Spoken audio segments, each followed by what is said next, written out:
Chapter 408. Ink Pine Pass.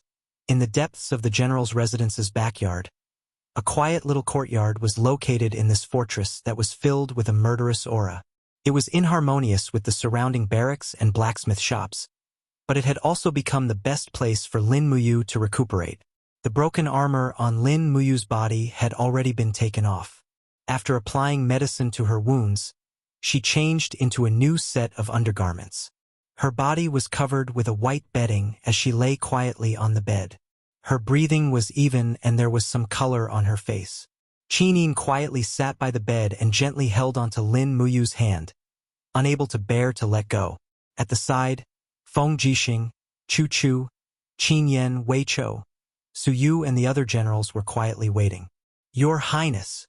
Feng Jixing couldn't help but ask, "You really want to summon Xiangyu?" "Yes."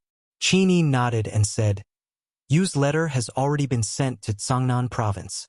Xiangyu will reach Ink Pine Pass in half a day if he speeds up his horse. This time I must get to the bottom of this." "But..." Feng Jixing's sword-like brows were tightly knitted. "Xiangyu is now the Marquis of Pingnan and has extremely high prestige in the Empire's army.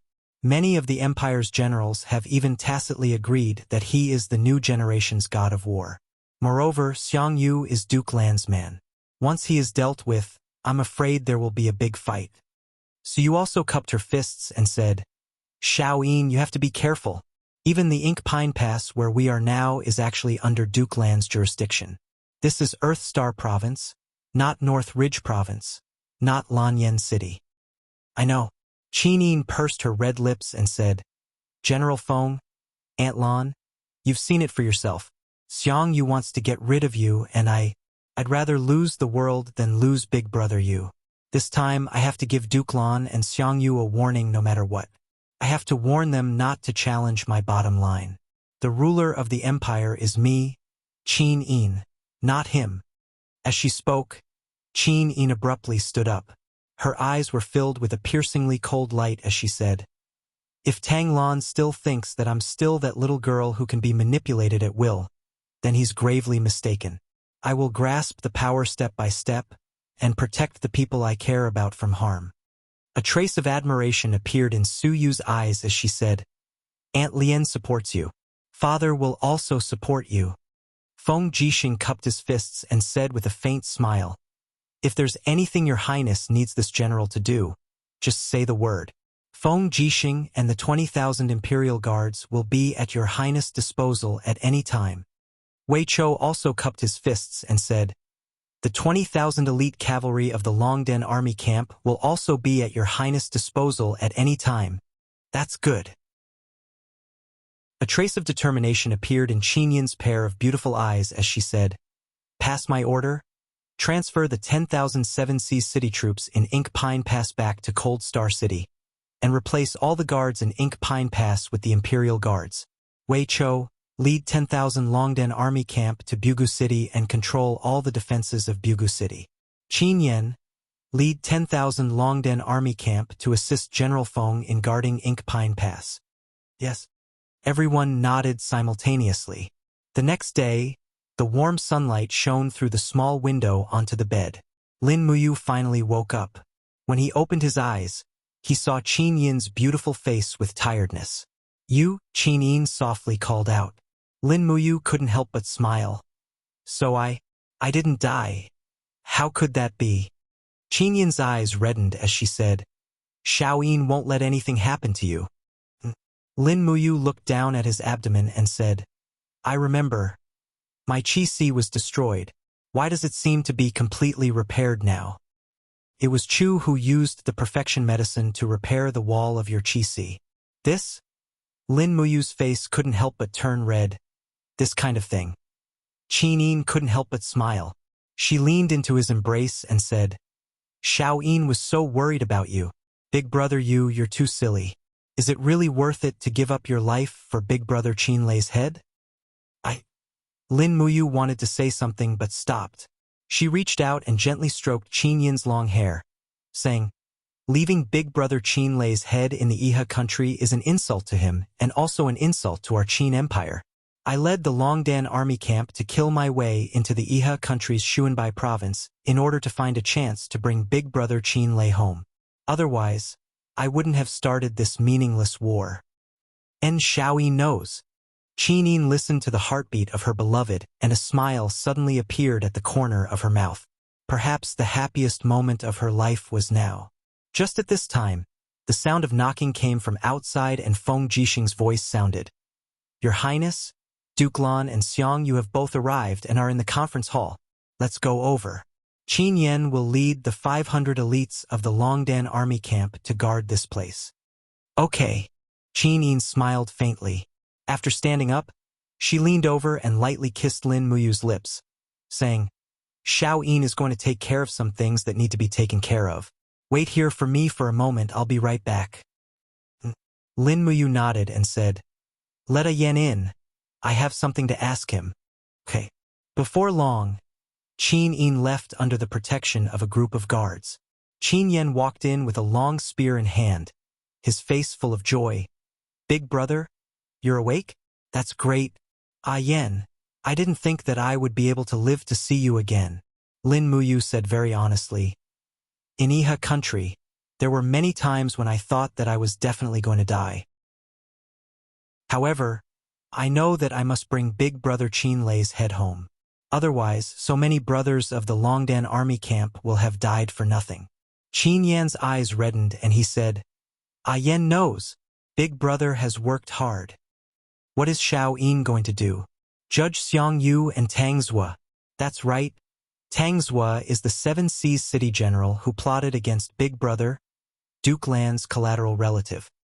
So it's like this? Lin Muyu forced herself to sit up and said, Send someone to inform Commander Feng Jixing that the demon army has re-entered the Swift White province. Tell him to be on guard, the demon army may attack. Okay, I'll go arrange it right away. Lin Muyu leaned on the soft bedding, fighting energy circulating in his body. His original worries were all swept away, and his strength was recovering along with his body's recovery.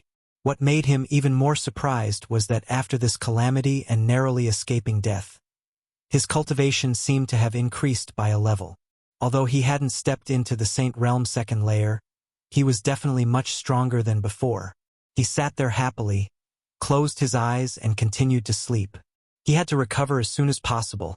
Qin Yin really needed him by his side now.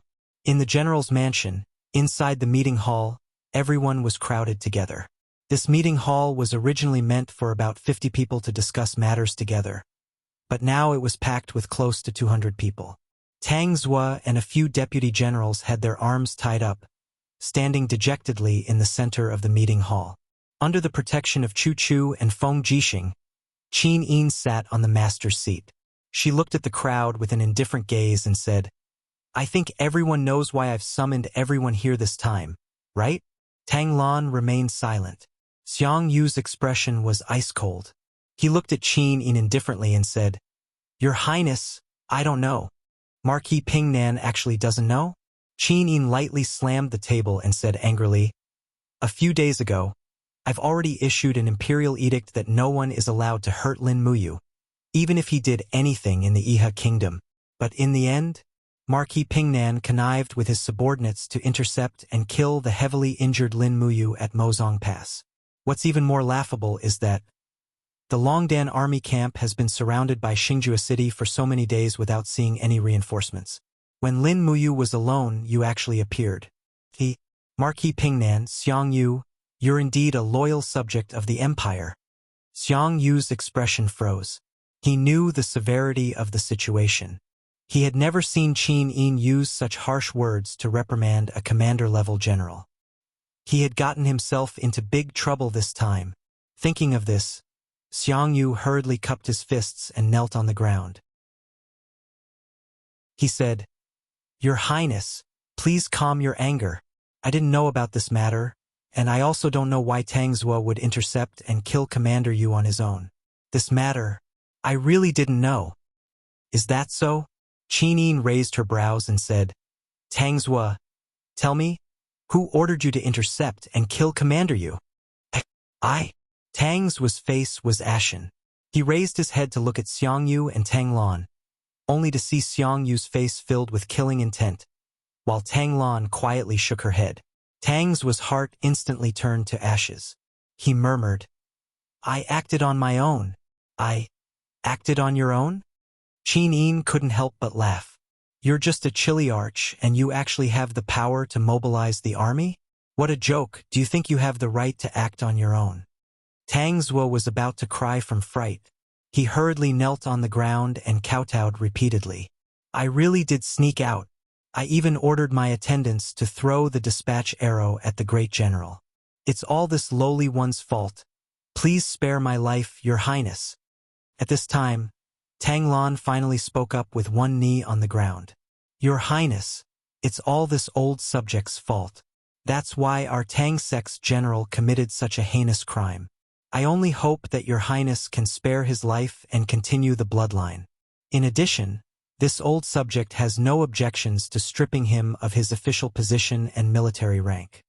Qin Yin smiled. "Duke Lan, do you know what crime it is to defy the Emperor's orders?" Tang Lan trembled all over. "Death penalty." Tangs would disobeyed the Emperor's orders and attacked the commander of a town. What crime is this? Death penalty. Tang Lan's face turned pale. Since it's a death penalty, why is there a need to plead for mercy? Qin Yin leisurely sat on the throne. She lightly crossed one of her long legs and arrogantly said, "Men, drag Tang Zuo and the 3 deputy generals away. Immediately behead them and bring their heads to see me." "Your Highness." This. Tang Tian, who was behind Tang Lan, turned pale with fright. "Tang Zuo is my and Tang Lu's collateral cousin. I hope that Your Highness can be lenient and give him a chance. Let Tang Zuo die on the battlefield. It's better to die in the hands of the demons than to die here." Qin Yin coldly smiled. "Whoever pleads for mercy will be convicted together with him." "Your Highness, you..." Tang Lu was slightly angry and seemed to want to say something. "Shut up." Tang Lan turned around and said angrily, "Do you want to be executed together with Tang Zuo? If you don't want to, shut up." Tang Tian and Tang Lu kept quiet out of fear and no longer spoke. From the beginning to the end, Chu Chu had been standing majestically beside Qin Yin. His imposing manner was awe-inspiring, as if he would immediately kill anyone who disobeyed the Emperor's will. At this moment, Qin Yin finally looked like a real queen. Not long after, a few heads were brought out by the Imperial Guards.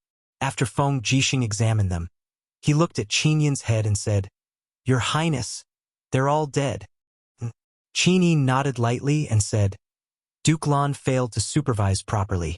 His salary will be forfeited for 1 year. Marquis of Pingnan, Xiangyu, was not strict with his subordinates. His salary will be forfeited for 3 years and he will be demoted by 1 rank." Tang Lan and Xiangyu cupped their fists together and said, "Thank you, Your Highness, for your pardon." At this moment, a messenger suddenly rushed into the general's residence and said anxiously, "Your Highness, the demons are here." Chapter 409. The demon race is here? Feng Jixing frowned. As expected. As he said this, he turned around and cupped his fists. "Your Highness, please allow me to lead the Imperial Guards to defend against the enemy." "Yes, I will go after you." Qin Yin nodded. Su Muyun hurriedly said, "Your Highness, you must not do this. The demon race is ferocious, and the throwing strength of the armor demons is very strong. Many outstanding generals of the Empire have died under the throwing of the armor demons' weapons. I hope that Your Highness can put the country first." "Grandfather, don't worry." Qin Yin stood up and opened her palm. A god-binding chain turned into a golden dragon constellation and hovered around her palm. She smiled and said, "Under Chu's guidance, Xiao Yin can already perfectly fuse the god-binding chain with the dragon slayer skill. I really want to see how powerful these demon race are." Su'er nodded and said, "Father, don't worry. Xiao Yin knows what she is doing. Moreover, as the Empress, it is also a great encouragement to the army if she comes to the fortress." Su Muyun could only agree and said, Send the heavy armor battalion to protect your highness. Yes. On top of the fortress, rows of arrow boxes and crossbow carts had been prepared. In terms of the ability to defend the fortress, the human race was definitely far better than the demon race. This was also the reason why Lin Muyu had taken 3 consecutive passes. Qin Yin was wearing a deep purple robe with gold embroidery. Under the protection of Feng Jixing, Chu Chu, and the others, she came to the city wall. Looking from afar, the Lingnan mountain range was filled with densely packed armor demons. The black shadows connected together like a sea of black ladybugs. The demon race's attack had never been orderly, but it had always been very fierce. Qin Yin squinted her beautiful eyes and said, "Armored demon army?" Xiang Yu said, Long Qianlin's 50,000 dragon riders suffered a crushing defeat a few days after the decisive battle with the armored demon legion in the Lingnan. The Iron Chain Formation was countered by the armored demon Marshal Lei Chong's Iron Chain Formation. Nearly half of the elite forces of the 100 Mountain City were killed. Now, the Iha country has suffered a great loss of strength. It will be very difficult for them to recover in a year or two. Therefore, Lei Chong must be planning to break the defensive forces of the Empire from the Qinling Mountains while attacking the Lingnan, destroying the Empire and the Iha country in one go. Lei Chong has a big appetite. Isn't he afraid of being stuffed? Qin Yin smiled. Xiang Yu also smiled and said, Your Highness, most parts of Qinling Mountains are natural strongholds. The passable roads have also been built with city passes. Armor demons are not good at climbing. Between Songnan Province and Earthstar Province is a boundless deep forest, where tens of thousands of years-old spirit beasts roam. Human armies are not willing to pass through there, so the armor demon army is not willing to face the tens of thousands of years-old spirit beasts. As long as we guard the pass, we can guarantee that nothing will go wrong. Qin Yin nodded. Yes, Marquis Pingnan's words are reasonable. At this time, there were already armor demons approaching the shooting range. One by one, the ballista began to shoot. Although the accuracy was not high, as long as it hit the target, it could penetrate the body of the armor demons. For a moment, the mountain range was filled with the miserable howls of the armor demons and the loud sound of the ballista hitting the rocks. The imperial soldiers on the city also changed to bows and arrows and began to shoot those approaching armor demons at close range. Something's not right. Feng Jixing frowned and said, Your Highness, look, what is that? Everyone looked over and found that on the road in front of the city pass, a group of armor demons were pushing several huge chariots to the city pass.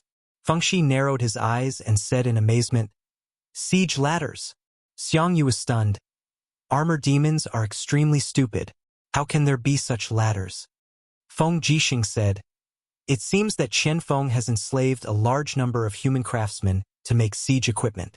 Look over there, it seems that they also have catapults. This is bad. Xiang Yu said with a frown. If we let their siege ladders get close to the city, a large number of armor demons will rush up and no one will be able to stop them.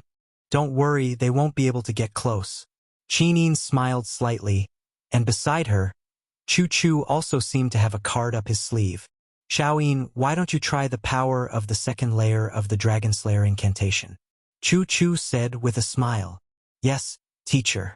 Qin Yin let out a soft cry, and suddenly the fighting energy around her began to revolve, forcibly pushing away the guards who were protecting her.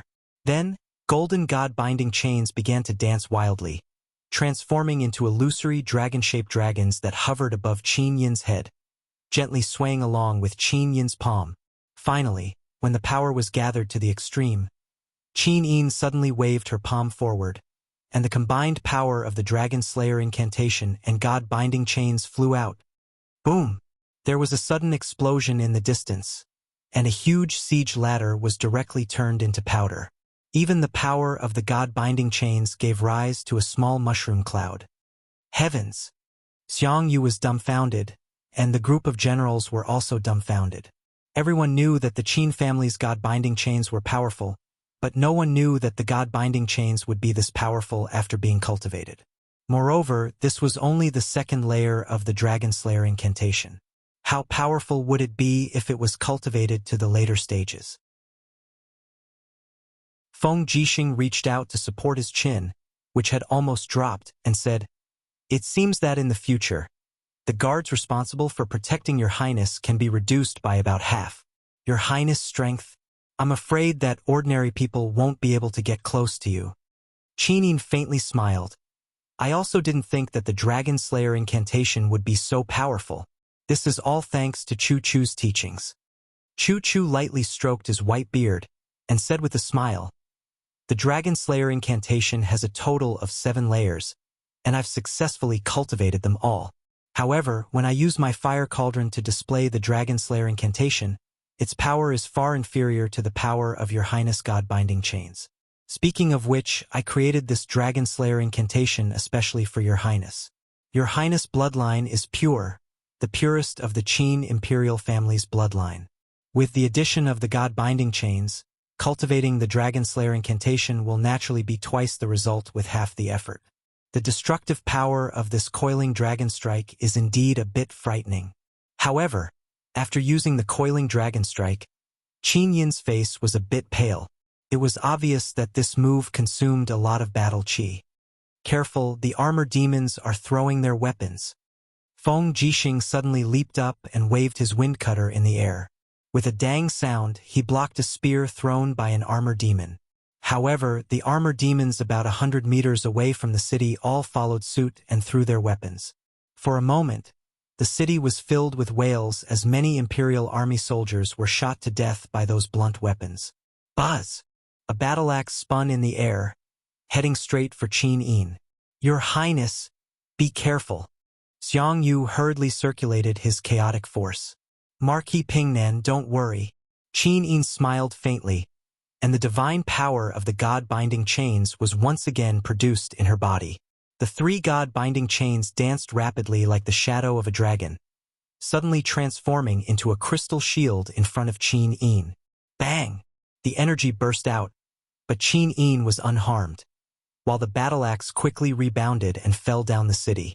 Qin Yin leisurely waved her hand, and the crystal shield seeped into her body, once again transforming into the divine power of the God-binding chains. She smiled and said, "The sacred dragon shield of the 3rd layer of the dragon-slaying art is indeed indestructible." Chu Chu smiled and said, "That's because your highness's power is very pure. However, your highness still needs to continue to diligently cultivate.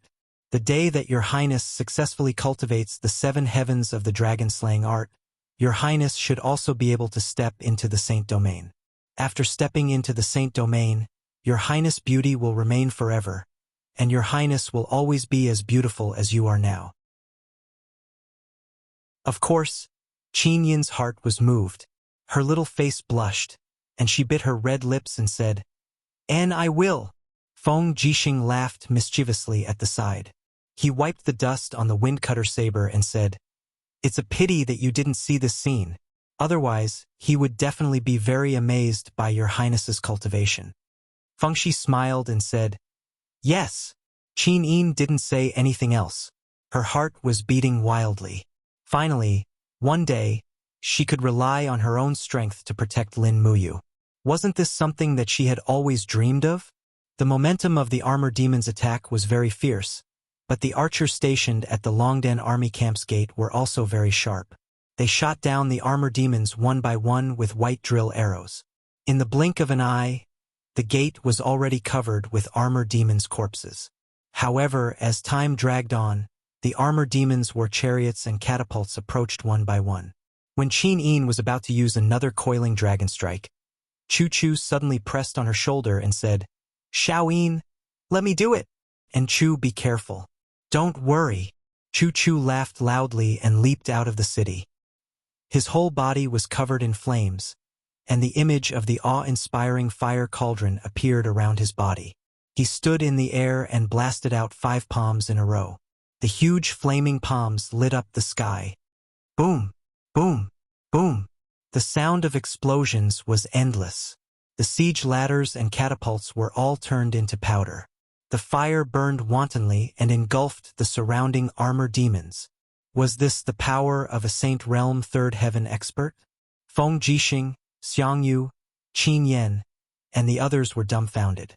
If a Saint Realm expert was already this powerful, then what about the God Realm expert? Everyone quickly thought of that terrifying Luolan. Yes, the difference between a god and a human was really too big. A God Realm First Heaven Lower God could already overturn rivers and seas in the human world, right? When Chu-Chu flipped over and flew up the city with the help of the power of space, there was already a sea of fire behind him. Hundreds of armor demons were howling miserably in the flames, and the siege equipment that they had deliberately transported were all destroyed. Although the armor demon army was stupid, they would not court death. Knowing that they had lost, they did not forcefully attack. The sparse sound of drums sounded, and they retreated. The demon race has lost. Tang Lan looked into the distance with a pair of turbid eyes and said with a smile, "Congratulations, Your Highness.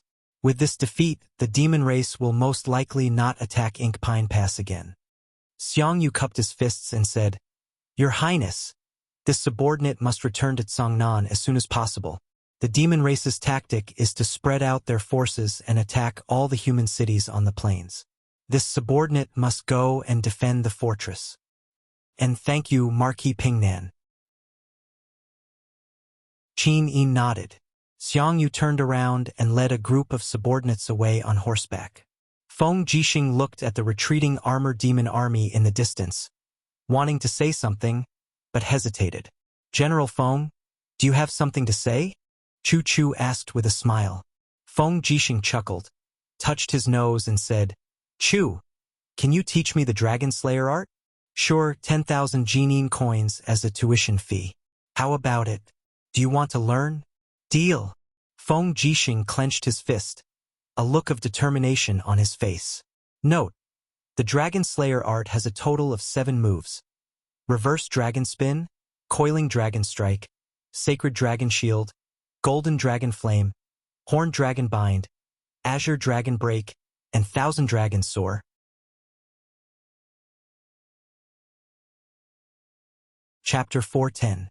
7 days later, the devils withdrew from Mozong Pass and targeted Ding Shi's army in Xiang City to the south of the Steel Wall. Lin Muyu needed to recuperate, so Qin Yin ordered an army to stay behind to guard the Qinling Mountains. The Longdan army camp and the Imperial Guards returned to Lanyan City. At this point, the southern border of the Qin Empire was finally pacified. More than a dozen passes and fortresses in the Qinling Mountains fell into the hands of the Imperial Army to resist the Iha Nation and the Devils. On December 21, 7734, the army returned to Lanyan City.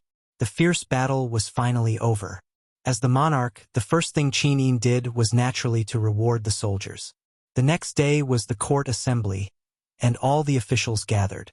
Although Lin Muyu was wrapped in gauze, he still carefully put on his armor and walked to the court with his injuries. He knew very well that he had to support Qin Yin at this time. Otherwise, she would still be hindered by Tang Lan and Su Muyun in the court. Feng Jixing and Lin Muyu stood together and asked with concern, "How are your injuries?" "Much better. Don't worry." Lin Muyu grinned. "That's good." Feng Jixing said worriedly, You have to recover quickly. The devils have been restless recently. Our scouts in Winterfrost City have sent news that Qianfeng has been training the armor demons all day long. When we encounter the Qianfeng army again, I'm afraid they won't be as stupid as they were last time. Yes, I know. Lin Muyu thought of Qianfeng, the marshal of the devils. Such an intelligent and courageous person was indeed a big threat to the empire. She only hated that she wasn't strong enough. Otherwise, she could directly sneak into Winterfrost City and kill Qianfeng with a sword. Then the empire would be much safer. At this time, an attendant shouted, "The court assembly begins!" Everyone knelt on one knee to welcome the empress. Amidst the sound of footsteps, Qin Yin walked up to the throne, accompanied by a few female officials. After she sat down gracefully, she raised her hand and said, "Sirs, please rise." Lin Muyu and Feng Jixing stood up together and looked up. They saw that Qin Yin was wearing a milky white robe today, which made her look even more graceful and elegant. Her beautiful face revealed a mature charm, but still retained a bit of shyness. However, at this moment, Qin Yin was no longer timid. Looking at the officials with her beautiful eyes, Qin Yin's voice was very sweet.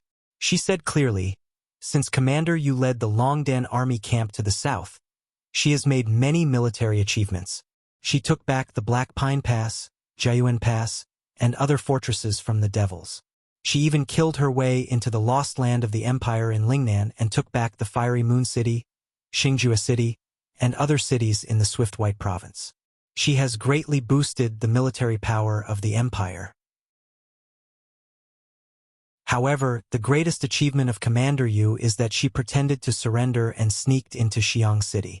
She took back the head of Qin Lei, the former commander of the Royal Guards, who died for the Empire, from thousands of soldiers in Xiang City. I have decided to confer the title of first-rank general to Commander Yu, one of the 11 great generals of the Empire." The officials were moved. They looked at each other, but no one seemed to be able to find a reason to object. The Tang family's generals had a grave expression and did not make a sound. This time, the Empress had killed 4 Tang family's generals in a fit of anger because of Lin Muyu's matter. Furthermore, this included Tang Zhua, a close relative of Tang Lan. They dared to be angry but did not dare to say anything. Among the people, only Tang Lu was somewhat indignant. He said, "Your Highness, Commander Yu has indeed made great contributions, but he is still young. I'm afraid his qualifications are not enough to be one of the great generals of the Empire at such a young age." Qualifications?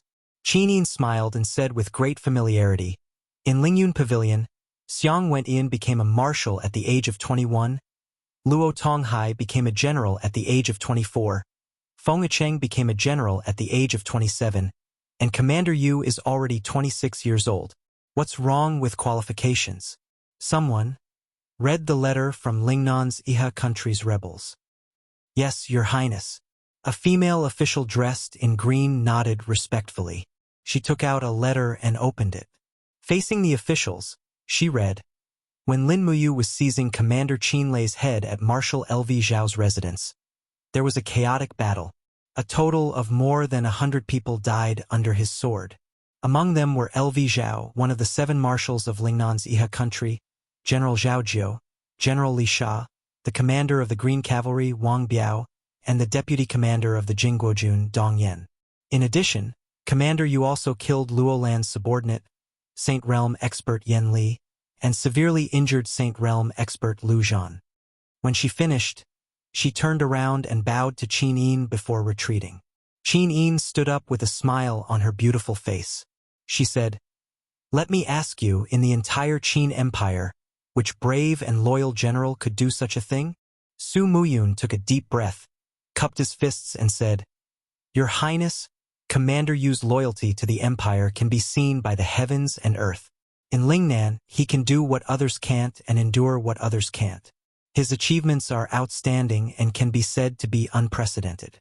In the Empire's hundreds of years, no one has made such a contribution." This old official thinks that Commander Yu's achievements are worthy of the title of Commander General. Moreover, there are 20,000 brave warriors in the Longdan army camp who are brave and good at fighting. They are the cream of the crop in the Empire. Qin Yin was surprised. She didn't expect Su Muyun to rely on Lin Muyu so much today. She smiled and said, "Thank you for your approval, grandfather. Then, promoting Lin Muyu to general, do you have any objections?" Tang Lan cupped his fists and said, "This old official has no objections." Everyone in the Tang family cupped their fists and soon, everyone started to congratulate Lin Muyu. After all, such a young general was rare since ancient times. Moreover, Lin Muyu was also the great deacon of the Empire's holy temple. She was practically doted on by Qin Yin. Immediately, Lin Muyu took a step forward and knelt on one knee. "Thank you, Your Highness." Qin Yin smiled and said, "Brother Yu, please get up." Lin Muyu nodded. Soon, 2 imperial female officials walked forward. One of them was holding the general's seal and ribbon, while the other was holding the general's sword. These were all symbols of military power and military rank. After receiving them one by one, Lin Muyu expressed her gratitude again. The second matter is about the reorganization of the Royal Guards and the reconstruction of the White Robes Imperial Guards. Qin Yin's beautiful eyes were like water as she looked at the officials and said, according to the rules of the empire for more than 7,000 years, the important task of protecting the emperor has always been undertaken by the imperial guards. But now, the imperial guards are shouldering the responsibility. The imperial guard's job is to protect the imperial capital, not the emperor. So I think it is urgent to rebuild the imperial guards. The ministers were taken aback once more. Su Muyun frowned and cupped his fists. Your Highness, the protection of the Zetian Palace has always been the responsibility of the Su family's cavalry led by your Aunt Luan. Don't you trust Aunt Luan? Qin Yin smiled sweetly. Grandfather, what are you talking about? Aunt Luan is Xiao Yin's relative. How can I not trust her? It's just that this is the rule left by the previous emperors. The emperor must personally confer the title of the White Robes Imperial Guards and establish the Royal Guards to protect the Zetian Palace. Just like Grandfather and Duke Lan have always said, the ancestors' rule cannot be abolished. Duke Lan, what do you think? Tang Lan's eyes lit up. He cupped his fists and said, Your Highness, rebuilding the Royal Guards is not a small matter. It needs to be done step by step. Let's start with the White Robes Imperial Guards. This old official suggests that Your Highness confer the title of White Robes Imperial Guards first, then build a team of 100 Imperial Guards. Finally, rebuild the Royal Guards. After all, the Empire's financial resources are limited. We can't be as extravagant as we were 4 years ago. Qin Yin pondered for a moment and said with a smile, Duke Lan is right. Then, let's start with the conferment of the White Robes Imperial Guards. Su Muyun said respectfully, Your Highness, according to the ancestors' rule, there have always been only 6 White Robes Imperial Guards. Now Chu Chu, Qin Lei, and Du Hai have all died for the Empire. Only Feng Jixing, Chu Chu, and Yao Yuan are left. Therefore, we only need to add 3 more people. Does Your Highness already have a candidate in mind? Yes. Qin Yin smiled with her dimples and said, Grandfather, I plan to confer the title of Commander Yu as one of the White Robes Imperial Guards. Ah! Su Muyun was slightly stunned. In fact, he had already expected this. He smiled helplessly and said, That's true. Yu is Your Highness' sworn brother. Moreover, he has repeatedly risked his life to protect you. You becoming a White Robes Imperial Guard is something that everyone expects. Qin Yin smiled and said, Thank you for your permission, Grandfather. Tang Lan said, This old official also believes that Commander Yu's promotion to the White Robes Imperial Guard is a matter of course. However, there are still 2 more people. I wonder if Your Highness has a candidate in mind. The White Robes Imperial Guards are a symbol of loyalty and strength. They symbolize the strongest martial force and the most loyal belief by the Emperor's side. I hope that Your Highness will think twice before making a decision. Yes, I understand. Qin Yin nodded. I wonder if Duke Lan has anyone to recommend? Tang Lan smiled. Xiang Yu, the descendant of the Empire's god of war, Xiang Wentian. He is well-versed in the Chaos 9 Strikes martial art. He is even willing to charge and break through enemy lines for Your Highness, disregarding life and death. Immediately, a general with the surname Su behind Su Muyun couldn't help but laugh. Xiang Yu? He killed 8 million people in the Five Valleys city with a single order. How can such a homicidal maniac be worthy of becoming a White Robes Imperial Guard? Xiang Yu's face was ashen. He said indifferently, This general knows that I am lacking in talent and virtue. I hope that Duke Lan can recommend someone else. Tang Lan sighed. He looked at the group of people behind him, including Tang Lu, Tang Tian, and Tang Wei. He couldn't help but sigh again. Among the descendants of the Tang clan, only Tang Xiaoxi was the most capable. However, she didn't stand on his side. The other brave general was Tang Jin. However, Tang Jin was too upright. Therefore, he couldn't be used by Xiang Yu. He looked like a mediocre person. At this time, Su Muyun cupped his fists and said, Your Highness, this old official recommends Su Yu. She is your Aunt Lien. Her loyalty goes without saying. Moreover, she holds the military power of the 200,000 soldiers in Muyu City. Qin Yin looked at Suyu with her beautiful eyes. She smiled and asked, Aunt Lien, are you willing? Suyu was pleasantly surprised. Can I? Of course you can. Thank you, Your Highness. Suyu took a step forward and knelt on one knee. She said excitedly, Thank you, Your Highness, for your grace. Suyu will forever be loyal to the Qin Empire. Otherwise, I will die by the sword. Aunt Lien, please get up. You don't have to be so polite. Qin Yin was filled with joy. She said, Then it's decided. Lin Muyu and Suyu will join the White Robes Imperial Guard. Tomorrow, we will hold the conferring ceremony in Zetian Palace. After that, I will rebuild the Imperial Guard.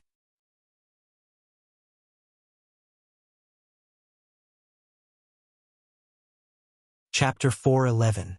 At night, the candlelight swayed gently.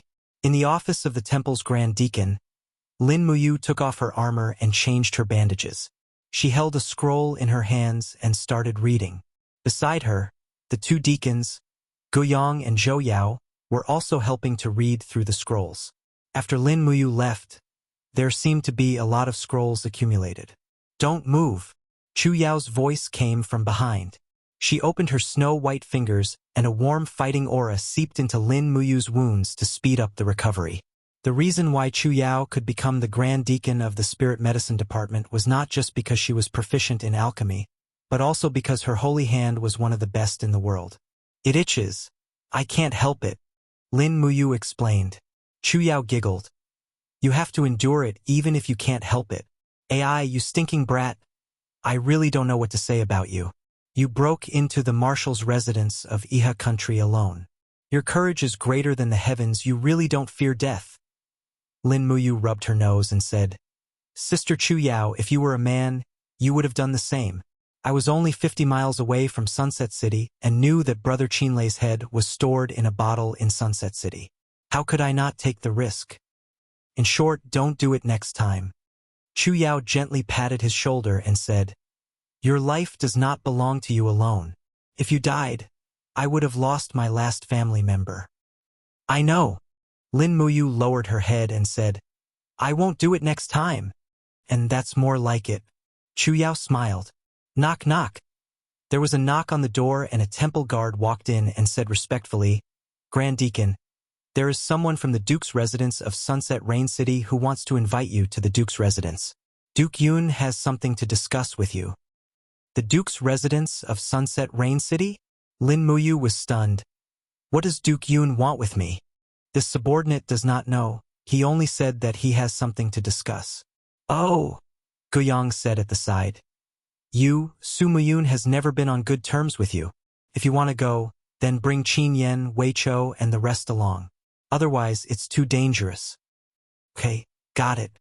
Lin Muyu raised her head and said, Have Wei Chou and Qin Yen pick 100 people from the Longdan army camp and go with me. Yes. The Longdan army camp gathered very quickly. They quickly arrived at Tongtian Street from the camp behind the Divine Temple. Lin Muyu also put on the Imperial Guard's armor and rode takshu. She led everyone to follow the servant from the Duke's residence. Su Muyun's Duke's mansion was not too far away. This Duke's mansion was rebuilt 2 years ago. It was originally the mansion of a general. Later, during the Lanyan City chaos, the owner died in battle, so it became Su Muyun's Duke's mansion. However, it was still very spacious and exquisite. Yo, there are so many people. In front of the mansion, Suyu was guarding with a few generals of Muyu City. She could not help but laugh and said, You are too wary of our Su family.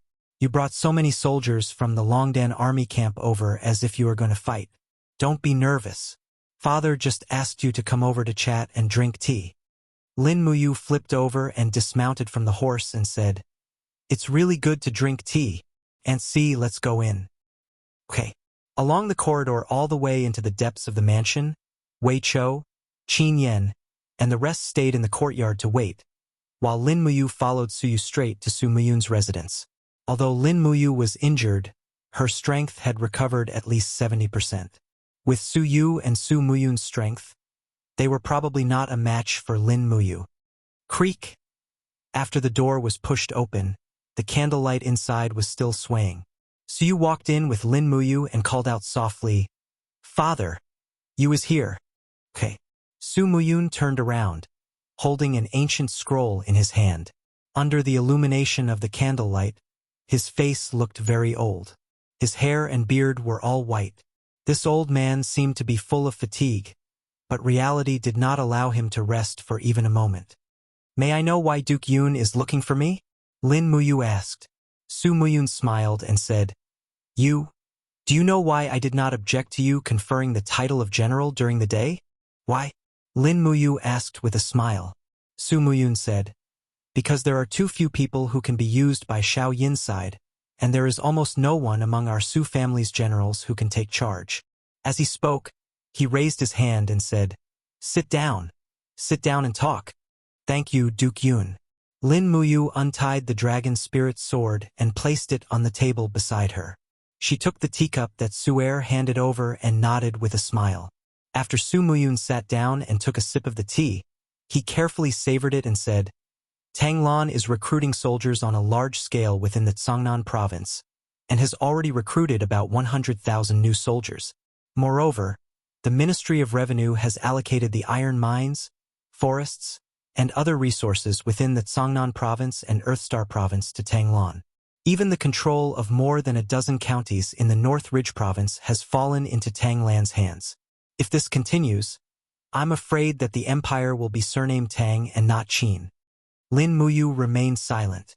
Su Muyun continued, "The former emperor sent Feng Jixing to assassinate my only son, Su Qin, causing the Su family to have no more descendants. Now that Xiao Yin is my only descendant, I must ensure her position as emperor and the stability of the empire. Therefore, I need a general who can take charge of the army of the Twilight Rain City." Lin Muyu put down the teacup and said, "Duke Yun, if you have anything to say, please say it directly." "Okay." Su Muyun smiled slightly. "You call Su Chong in?" "Yes." Su Yu opened the door and called softly, "Su Chong, come in." Not long after, a young girl around the age of 18 walked in. She was wearing a long robe of the Empire's maidens. She had a pretty face and somewhat resembled Su Yu. She smiled and gave Su Muyun a ladle-like bow, and asked, "Grandpa, what's the matter?" Su Muyun smiled faintly. "Su Chong, do you know this general?" Su Chong turned to look at Lin Muyu, shook her head, and said with a smile, "I don't know him. Looking at his clothes, he is just a guard. Why would Grandpa drink tea with such a person?" Su Muyun was startled, and a trace of displeasure appeared on his face. He said, "This general is one of the 4 heroes of Lanyan, Lin Muyu." "Ah, she is Lin Muyu?" Su Chong looked at him excitedly. She tidied up her dress a little nervously, and said, "Princess of Twilight Rain City, Su Chong, greets Commander Yu." "You're welcome." Lin Muyu raised his hand, and didn't even look at her.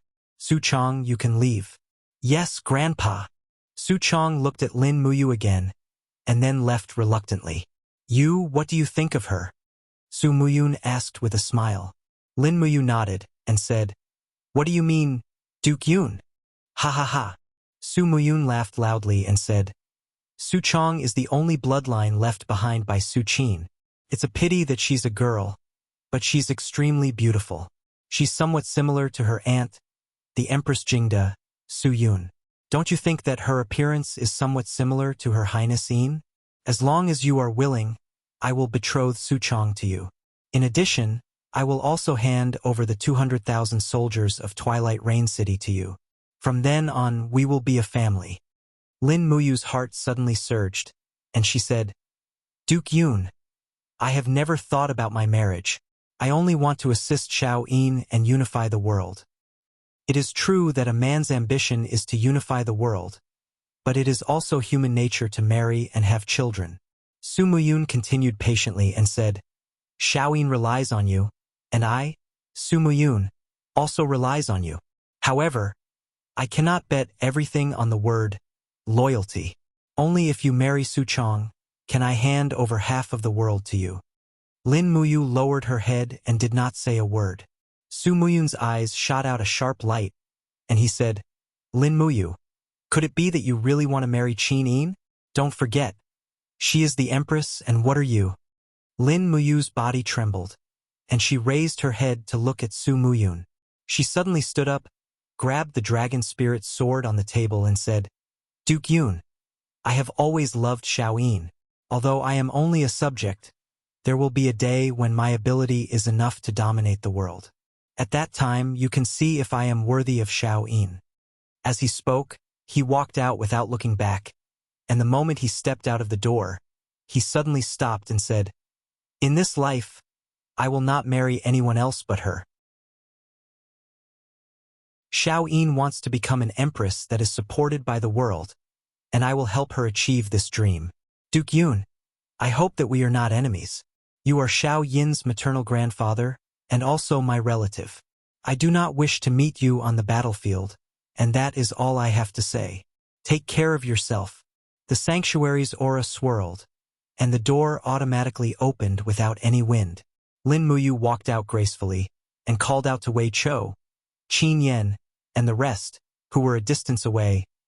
Brothers, let's go back. In the room, only Su Muyun and Su Yu stood there in silence.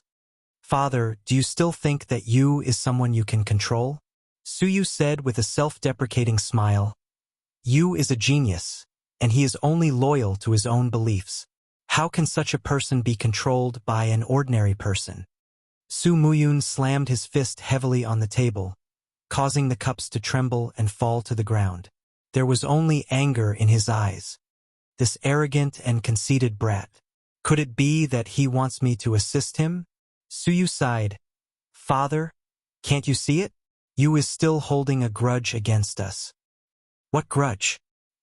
He hates us for not sending reinforcements after Lanyan City was besieged, causing Chu Huayin, Qin Lei, Lei Hong, and the rest to die in battle. They are all his close relatives, and he will definitely blame this on Muyu City and Qihai City. However, Father, you don't have to worry. At least you will not stand on Tang Lan's side. After all, he killed Tang Bin, and Tang Lan will not tolerate him. Su Muyun slowly sat down, and he untied the sword from his waist. He held it in his hand and looked at it for a long time. Suddenly, the blade was half unsheathed, and he said, Am I already old? Su'er was stunned, and she said, Father, can you tell me? What are you thinking? After Lin Muyu and Su Chong give birth to a child, we will depose Qin Yin and let Lin Muyu's child ascend to the throne. Ah? Su Yu stood there in a daze, and she suddenly became silent.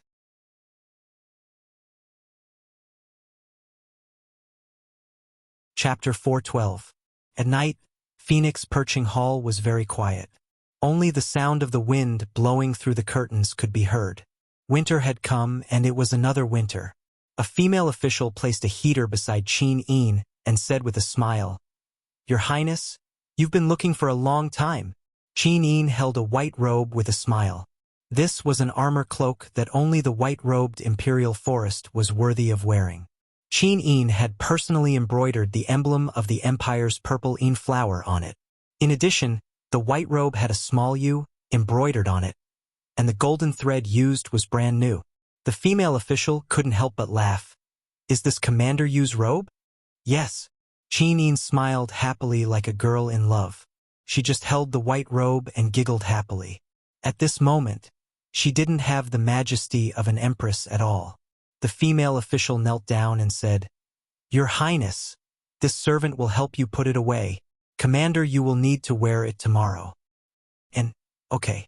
The next day, the coronation ceremony of the white-robed imperial forest was a well-deserved event of the empire. On the altar outside Zitian Hall, not only were there many officials, but even the people of Lanyan City were watching the two newly conferred white-robed imperial forests by Her Majesty the Queen from afar. One of the two white-robed imperial forests was a legendary figure, Lin Muyu, one of the 4 heroes of Lanyan City. During the chaos of Lanyan City, he fought with Luolan and died for the country. Later, he was mysteriously resurrected as one of the empire's commanders. His story had been spread to the point where it was common knowledge. Moreover, the people described Lin Muyu's appearance vividly, as if he was a god descending to the mortal world. This made him the dream lover of many girls in Lanyan City, although Lin Muyu didn't know them. The winter wind blew through the square, lifting the cloaks behind Lin Muyu and Suyu. Qin Yin, who was wearing a fur robe, looked extremely gorgeous. She slowly walked forward and took the scepter from the female official's hand. She smiled and said, "This is the loyal bravery scepter. I hope that Ayu and Aunt Luo will never betray the empire and the people of the world." Lin Muyu nodded. "I will," Suer said. "Me too." Qin Yin then took the white robe from the maid's tray and personally draped it over Lin Muyu. Her starry eyes were like water as she looked at her beloved, who she had lost and found again. Moreover, Lin Muyu could also be called a jade tree in the wind. Qin Yin was so moved that she almost cried. Pursing her red lips, she said, I order you to always stay by my side and never leave." Lin Muyu looked at her deeply and said seriously, "Even if time and space are reversed, even if the universe is in chaos, I will not leave you, as long as you need me." And Qin Yin nodded heavily. Suyu burst into laughter. Hey, I'm also a white-robed imperial forest. Shouldn't you confess to me as well? Qin Yin snappily smiled. "Then I hope Aunt Lien finds a man worthy of entrusting her life to soon." Humph. Unreliable. Suyu pursed her lips and asked in a low voice, "Is the appointment ceremony over?" "No." Qin Yin turned around and secretly glanced at Guiyang on the altar in the distance. She snickered and said, "Grandpa Guiyang is like a charlatan. He hasn't finished reading those long and complicated funeral rites." Lin Muyu asked, "Since the Imperial Guards have been rebuilt, they will definitely promote a commander of the Imperial Guards. Does Xiao Yin have anyone in mind?" "Actually, big brother, you should be able to guess it. It's Ah Yen, right?" Humph, I knew it. He's poaching my people again. Poaching without saying a word." Qin Yin burst into laughter. "Humph, what kind of person does big brother you think Xiao Yin is? I will treat every member of the Imperial Guard well. By the way, I don't have any candidates here, so brother Ayu, please select 100 cultivators from the Holy Temple who are loyal to the Empire and have extraordinary cultivation base. This way, the entire Imperial Guards will be my people. Aren't you afraid that I will take the entire Imperial Guards with me?" Lin Muyu was speechless. Qin Yin smiled sweetly and said, "Then you can take me with you." Suyu held her forehead and said, "You guys are so unscrupulously flirting with each other in front of me. Have you ever considered my feelings? Your Highness, I am a loyal official. You can't anger me to death during my conferring ceremony." Qin Yin burst into laughter, held Suyu's wrist and said, "All right, Aunt Rue, I didn't do it on purpose. I'm so hungry. I will treat you to a good meal at Zetian Palace Hall." Sure. Lin Muyu, who was at the side, said, "Oh right. All the delicacies in Zetian Palace Hall seem to be from the tributes of the feudal lords. There isn't anything too fresh. Let's rebuild the Eagle Nest camp as soon as possible so that we can hunt some delicious prey for you every day. Look at you, you have lost weight." Qin Yin rolled up the Empress's sleeves, looked at her jade-like chubby wrists, and said with a smile, Is this called losing weight?" Lin Muyu curled her lips and said, "Come early in summer." "Why?" Qin Yin was surprised. Lin Muyu thought for a while, changed to a more appropriate term, and said, "Xiao Yin, every summer in my hometown is a feast for the eyes. The girls will wear very beautiful clothes. But Lanyan City is different. In summer, the women in Lanyan City are still wrapped up tightly, just like women in the old society." "What do you mean by women in the old society?" Qin Yin had a helpless look on her face. "In any case," Lin Muyu muttered to herself for a long time and said, "In any case, if there is a chance, I will bring you back to my hometown to have a look and experience the atmosphere of life there." Suyu complained helplessly, "Do you not want the Empire anymore?" "Of course not." Lin Muyu thought for a while and said, "After Xiao Yin cultivates the Dragon Slayer technique, she will immediately step into the Saint Domain. I believe that with her ability, she will definitely step into the God realm within 100 years and reach the God Emperor realm within 1,000 years. At that time, the empire will have been passed down for dozens of generations, and we will not be needed anymore. At that time, we will reverse time and I will bring you home. What do you think? Qin Yin was overjoyed. Okay, it's a deal. Also, we will bring Xiao Shi and Sister Chu Yao. Okay. Lin Muyu clenched her fist complacently and said, Humph, when I return to Shanghai with my God Emperor realm mystic strength, my father will be scared to death. At that time, I will bring you to eat all over the country, and then travel around Europe. So you said helplessly, Xiaoyin, what is he talking to himself about? Qin Yin shook her head. I don't know either. Finally, the long conferring ceremony ended. Lin Muyu, Su Yu, and Qin Yin walked down the stage and accepted the congratulations of the officials. At the same time, they officially confirmed the establishment of the Imperial Guard. They had lunch at Zetian Palace Hall and returned to the Divine Temple in the afternoon.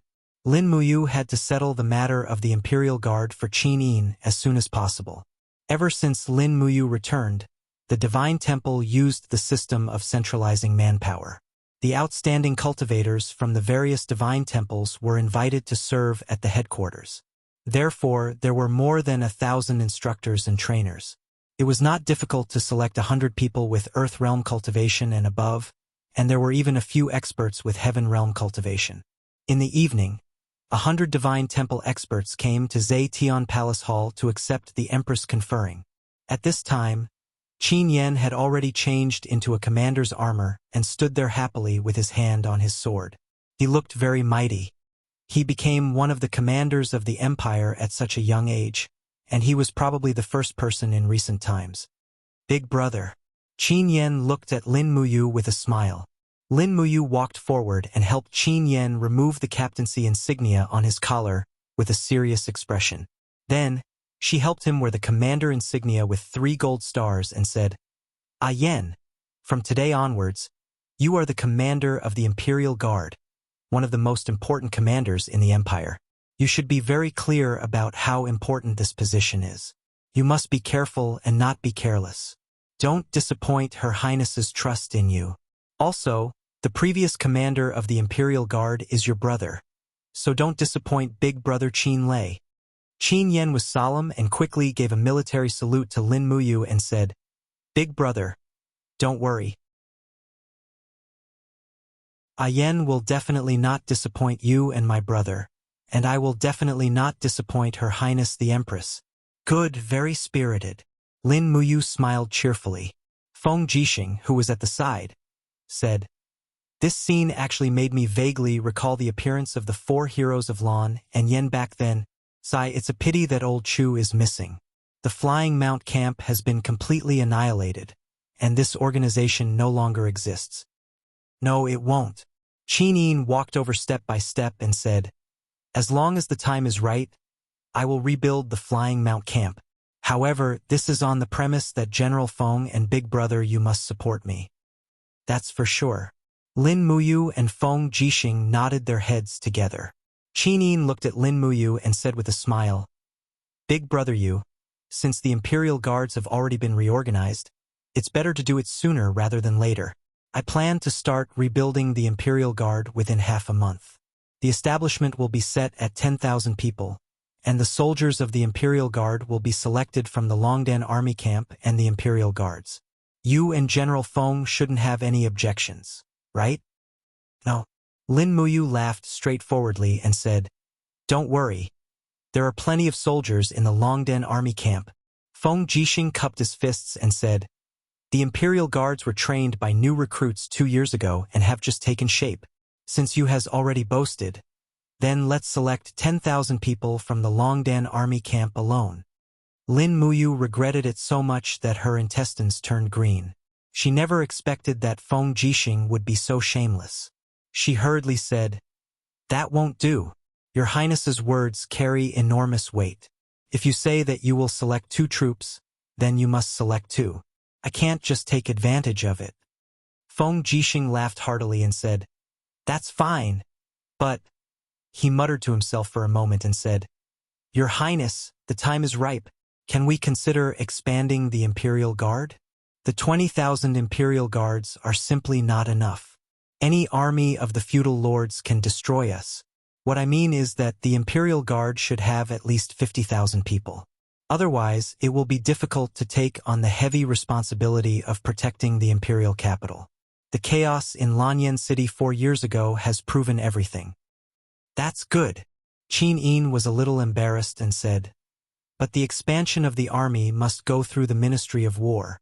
The Minister of War, Xueling, is Duke Landsman. I'm afraid that this resolution won't be passed." "Then what should we do?" Feng Jixing stood there gnashing his teeth. Lin Muyu said, "I have a suggestion." "Oh, what is it?" Feng Jixing and Qin Yin asked in unison. Lin Muyu said, "Since Duke Lan and Duke Yun want to stop the Imperial Guard from recruiting new soldiers, then let's recruit them in secret. All the recruited soldiers will be placed into the Imperial Guard's external corps and won't be included in the Imperial Guard's military system. If Duke Lan and Duke Yun pursue the matter, Big Brother Feng can say that these soldiers belong to the external corps and aren't officially part of the Imperial Guard. They are only doing odd jobs, so they won't be able to pursue the matter. In any case, there's no military police battalion now, so there's no need to be afraid. We can just deal with them." Feng Jixing's eyes lit up as he suddenly patted Lin Muyu's shoulder and said, "Brat, you actually thought of such a shameless idea." Lin Muyu trembled and turned to look at him speechlessly. "Fortunately, I'm also a saint. Otherwise, I would have been killed by you." Feng Jixing laughed out loud. "You? I'll treat you to a drink tomorrow. I'll call 3 girls from the brothel for you." "All right." Qin Yin was speechless. At this moment, an official suddenly shouted, "Deputy Commander Wei Cho requests an audience. Let him in." Yes, not only did Wei Cho enter, but he also brought a beautiful young lady with him. It was Jin Xiaotang.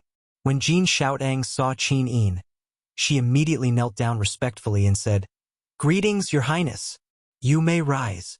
Qin Yin smiled gently and said, "Xiaotang is Big Brother Yu's woman, so she is also mine. There's no need to stand on ceremony." "Xiaotang, what's the matter?" Lin Muyu asked. "Big Brother Yu, a batch of white diamond ornaments that we bought from the Qihai province was robbed 25 kilometers north of Lanyan City," Jin Xiaotang said with some grievance. F***CK.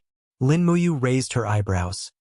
"Who has the guts to touch the goods of our Zine Flower Chamber of Commerce?"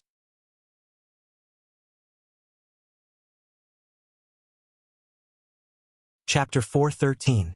"I'm afraid there's only one person who dares to touch the goods of the Zine Flower Chamber of Commerce," Wei Cho said with narrowed eyes. "Who?" Lin Muyu asked. "Situ Sen." Wei Chao's eyes lit up. The entire slum area in the east and west of Lanyan City is controlled by the Heaven Execution Society, established by this person. From human trafficking to the employment of wandering mercenaries, even the Imperial Army has to give him some face. "There's such a thing?"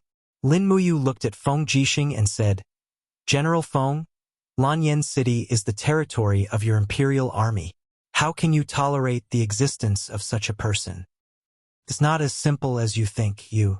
Feng Jixing touched his nose and said, "After 3 years of recuperation and population migration, Lanyan City has recovered to a megacity with a population of 5 million. The scale of the city is far larger than you can imagine. The slum area stretches for hundreds of miles and is not under the jurisdiction of the 20,000 Imperial Army. On the other hand, the Heaven Execution Society has more than 100,000 members and has spontaneously formed a self-growing model. Although the Heaven Execution Society has also done some bad things, they have unknowingly solved the food, water, clothing, and other problems of the slum area." Qin Yin blinked and said with a smile, "Brother Yu, our current military and financial strength are quite limited, so we have allowed Situ San and the Heaven Execution Society to grow in power in the east and west of the city. But don't worry, this is just General Feng's tactic of rearing pigs. Once the time is ripe, the Heaven Execution Society will provide us with a lot of manpower and material resources. So it's because the Empire is unable to govern, Lin Muyu pondered for a moment and said with a smile, "It doesn't matter. Let me go meet this Situ-sen and see who he is. How dare he rob my goods? You be careful." Feng Jixing cautiously warned. Situ-sen is not the only one in the Heaven Execution Society. He has a younger sister called Situ Shui. She is the leader of the North Ridge Mercenary Group, the top mercenary group in Lanyan City. You should have heard of her. Lin Muyu was stunned. Situ Shui. It does sound familiar. If you're going to the Heaven Execution Association's headquarters, you'll need to bring more people with you. That way, you'll be able to protect yourself if a conflict breaks out. Got it. Don't worry, Big Brother Feng. Lin Muyu turned around and cupped her fists. She bowed to Qin Yin and excused herself. Then she led Wei Chou, Jin Xiaotang, and the others out of Zetian Palace. "Commander, how many brothers of the Longdan army camp should we bring?" Wei Chou asked. "We don't need too many. 1,000 soldiers will do. Let Fengshi and Su Jiantao lead the troops." "Yes." 2 hours later, the cavalry of the Courage of the Dragon Battalion galloped out of the camp. Under Lin Muyu and Wei Chou's lead, they headed straight for Dongcheng District. The headquarters of the Heaven Execution Association was in the center of the slums in Dongcheng District. At the same time, it was also the poorest and most densely populated place in Lanyan City. As for Tongtian Street, where Lin Muyu usually resided, it was actually a place where nobles and wealthy commoners gathered. After galloping for more than half an hour, the buildings on both sides of the street gradually disappeared. They were replaced by low-rise houses that were closely connected to each other. Many of them were made of wood, as if they could be washed away by a heavy rain. The people in the slums looked indifferent as they watched the army of the Longdan army camp gallop past them. It was as if they had nothing to do with it. Not far ahead was the food market and slave market. Although the Qin Empire seemed to be very prosperous, it was still in the transitional stage between a slave society and a feudal society. The people's hearts were cold, and a group of slaves stood in a row like goods for the merchants who came and went to pick and choose. It was as if black, white, fat, and skinny were all bargaining chips. Lin Muyu frowned and urged his horse forward slowly. Jin Xiaotang seemed to see through his thoughts. She smiled and said, "Brother you still can't stand the slave trade?" "Yes." Lin Muyu nodded. "People are born equal." Jin Xiaotang was a little surprised. She stuck out her tongue and smiled. "But in this world it is not like this. Some people are born to be emperors like Her Highness. Some people are born to be slaves like these people in front of us." Lin Muyu said, "If we were to release these slaves, give them abandoned land for them to cultivate and harvest a portion of their food, wouldn't the value they could produce be even greater?" Jin Xiaotang was stunned again. "Maybe Brother Yu is right, but Xiaotang has never thought about this." Wei Chou said in a low voice, "Commander, do you want us to use the funds of the Purple Flower Chamber of Commerce to buy the strong men in the slave market at a low price and grant them freedom so that they can pick up weapons and serve the country loyally?" "No." Lin Muyu shook her head and said, "This will only make the slave traders more aggressive. One day I will change everything from the source." Wei Chou was stunned and didn't say anything. Perhaps it was as Lin Muyu said. This situation needed a change. What could be changed? Nothing more than an imperial edict from Empress Qin Yin to grant amnesty to all the slaves in the world, grant them complete equality, and compensate and appease the masters of those slaves. This would change everything fundamentally. But this needed time, a lot of time. The sound of galloping horses could be heard. After passing through several city gates, they finally arrived at the heart of the slums. From afar, a patrolling knight could be seen leading a warhorse over. His face was full of fat. He bowed respectfully to Lin Muyu and said, "This subordinate greets Lord Commander. May I know who this general is?" Wei Chou pointed to the insignia of the Longdan army camp on his chest and said, "We are from the Longdan army camp." The patrolling knight naturally knew who this handsome commander was. He hurriedly bowed and said, "Greetings, Commander Yu." Lin Muyu nodded and asked, "What's your name? What is your responsibility here?" The patrolling knight replied, "My name is Zhang Lei, and I belong to the Ministry of War. I am responsible for patrolling this street." "You are the only one on such a big street?" Lin Muyu was surprised. Yes, the Ministry of War doesn't have that many soldiers to share the workload. Furthermore, there are thousands of streets like this in the East District. It is very troublesome to patrol, so there are very few soldiers assigned. "I guess the security here isn't very good, right?" Lin Muyu asked with a smile. Zhang Lei was silent out of fear. He cupped his fists and said, "Reporting to Commander Yu, very few people cause trouble here. Commander, please investigate this." "All right, let's not talk so much. Bring me to the headquarters of the Tianju Association. I want to see Situ Senior." "Ah!" Zhang Lei was aghast. "Why? You don't dare to go?" Wei Chou sneered. Zhang Lei gritted his teeth and said, "Then, I will only bring you to the entrance of the headquarters of the Tianju Association. I will not go in." "All right, let's go." "Yes." Zhang Lei mounted his horse and led Lin Muyu and the others to the end of the street. At the end of the street, there were no longer any poor people.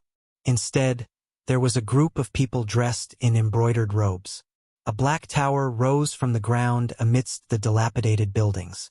It stood out like a crane among a flock of chickens in the slums. This was the headquarters of the Heaven Execution Association. Wei Chou, Fengxi, and the others couldn't help but sigh in admiration. The Tianju Association was indeed extraordinary. The grandeur of this building was already comparable to a noble's mansion. When Zhang Lei arrived at the front of the mansion, several people wearing cyan armor laughed loudly. "Hi, Lieutenant Zhang Lei. Why are you here again? What, the hot and sour rice I treated you to last time was not hot and sour enough?" Zhang Lei's face was ashen as he urged his horse to take several steps back. The disciples of the Tianju Association rushed out from the courtyard, grabbed the reins, and forcibly pulled Zhang Lei off his horse. One of them laughed loudly. "You dare meddle in the affairs of our Tianju Association? You must be tired of living. Come, come, come. Kowtow to this grandpa a few times and I will let you go back to your official duties." Zhang Lei's expression was extremely ugly as he looked at Lin Muyu and the others for help. At this time, the disciples of the Tianju Association turned around and saw 1,000 elite soldiers from the Longdan army camp standing behind them. Their faces immediately turned pale. Lin Muyu dismounted and smiled faintly. "Imperial Longdan Army Camp Lin Muyu requests an audience with Situ Senator. Please pass on the message for me." You guys." The leader's face was ashen. "The Imperial Army never comes to our Lanshui Street. What is the Longdan Army Camp thinking?" Wei Chou's expression turned cold. He unsheathed his sword halfway and growled, "What are you waiting for? Do you want to die?" Yes, wait a moment." The ruffians let go of Zhang Lei and rushed into the mansion in a panic. Zhang Lei said with a face full of shame, "Commander Yu, this subordinate has embarrassed the Imperial Army." "It's fine." Lin Muyu said with a gentle expression. "It's the Ministry of Military Affairs that assigned too few people here, and the Tianju Association is too arrogant. It's not your fault, but you're the one suffering here." "This subordinate isn't suffering," Zhang Lei said in a trembling voice. "Go, leave the matters here to me." Yes. About the time it took to brew a cup of tea, the Longdan army camp outside the mansion had become extremely impatient. Many people had drawn their swords and were ready to charge in at any time to start a massacre. The group of Tianju Association guards outside the gate turned pale with fright, not daring to breathe loudly. These people from the Tianju Association could only ride roughshod over the civilians. Once they encountered a regular army like the Longdan army camp, they would immediately be scared out of their wits. It was at this moment that a martial artist wearing fiery red armor and a long sword walked out. He cupped his fists and smiled respectfully at Lin Muyu. "So it's Commander Yu who has come. I'm one of the 5 stewards of the Tianju Association, Zhou Nian. Steward Situ Sen has already prepared a banquet. Please come in with us, Commander Yu." "Many thanks." Lin Muyu cupped her fists and smiled. She placed her hand on the hilt of the sword at her waist and stepped inside. Wei Chou, Feng Shi, and the others dismounted and led the Longden army camp inside. Zhou Nian hurriedly turned around with an awkward expression. Commander Yu, please forgive me. The Tianju Association's headquarters is too small and can't accommodate too many people. So, only 5 of you can go in. Is that so? Lin Muyu smiled and said, Wei Chou, bring 3 people and follow me in. Feng Shi, Su Jiantao, the 2 of you guard outside with everyone else. Yes. Feng Shi and Su Jiantao said in unison. Wei Chou smiled and said, If the commander and I don't come out in 2 hours, return to the camp and gather 20,000 soldiers from the Longden army camp to raise this Tianju Association to the ground. Yes. Protect Xiaotang well. Lin Muyu instructed and stepped onto the stone steps of the Tianju Association's headquarters without looking back.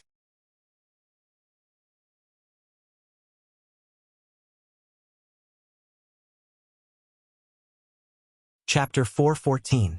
The gate of the headquarters was tightly shut and covered with spikes. It was guarded by 8 guards. One of them quickly stepped forward and reached out to block the gate, saying, My lord, please follow our rules and remove your weapons before entering the headquarters. Remove weapons? Lin Muyu couldn't help but laugh. You bunch of gangsters? Who gave you the right to remove the weapons of the Empire's commander? We. The guard was actually speechless. Zhou Nian coughed and said, All right, let Commander Yu bring his weapons in. This is how we treat our guests. Yes. With a creak, the gate slowly opened. Although it was daytime, there were many braziers and candles burning inside. Smoke lingered in the air, making Lin Muyu feel like she was in the Hall of Chivalry. She stepped into the headquarters step by step. When her eyes adjusted to the brightness, she found that it was a meeting hall with a disc-shaped basin in the middle and raised platforms on both sides. The platforms were filled with people and there was wine and meat on the tables.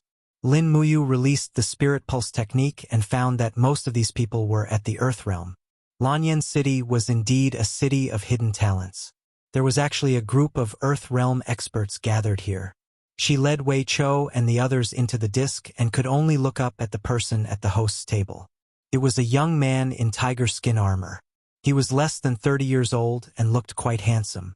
He stared at Lin Muyu like a hawk and suddenly stood up. He held a wine glass and smiled, saying, I was wondering who it was. So it's the general of Lanyan City. You are Situ Sin? Lin Muyu asked proudly. She was surrounded by gusts of wind and the white imperial forest cloak behind her fluttered even though there was no wind. She didn't look angry. Yes. Situ-san put down his wine glass and smiled. And you are? Lin Muyu. Oh, so it's the famous Commander Yu of Iha country. Situ-san cupped his fists and bowed. His bow didn't seem pretentious at all and was truly respectful. May I know why Commander Rain has come to visit Tianju?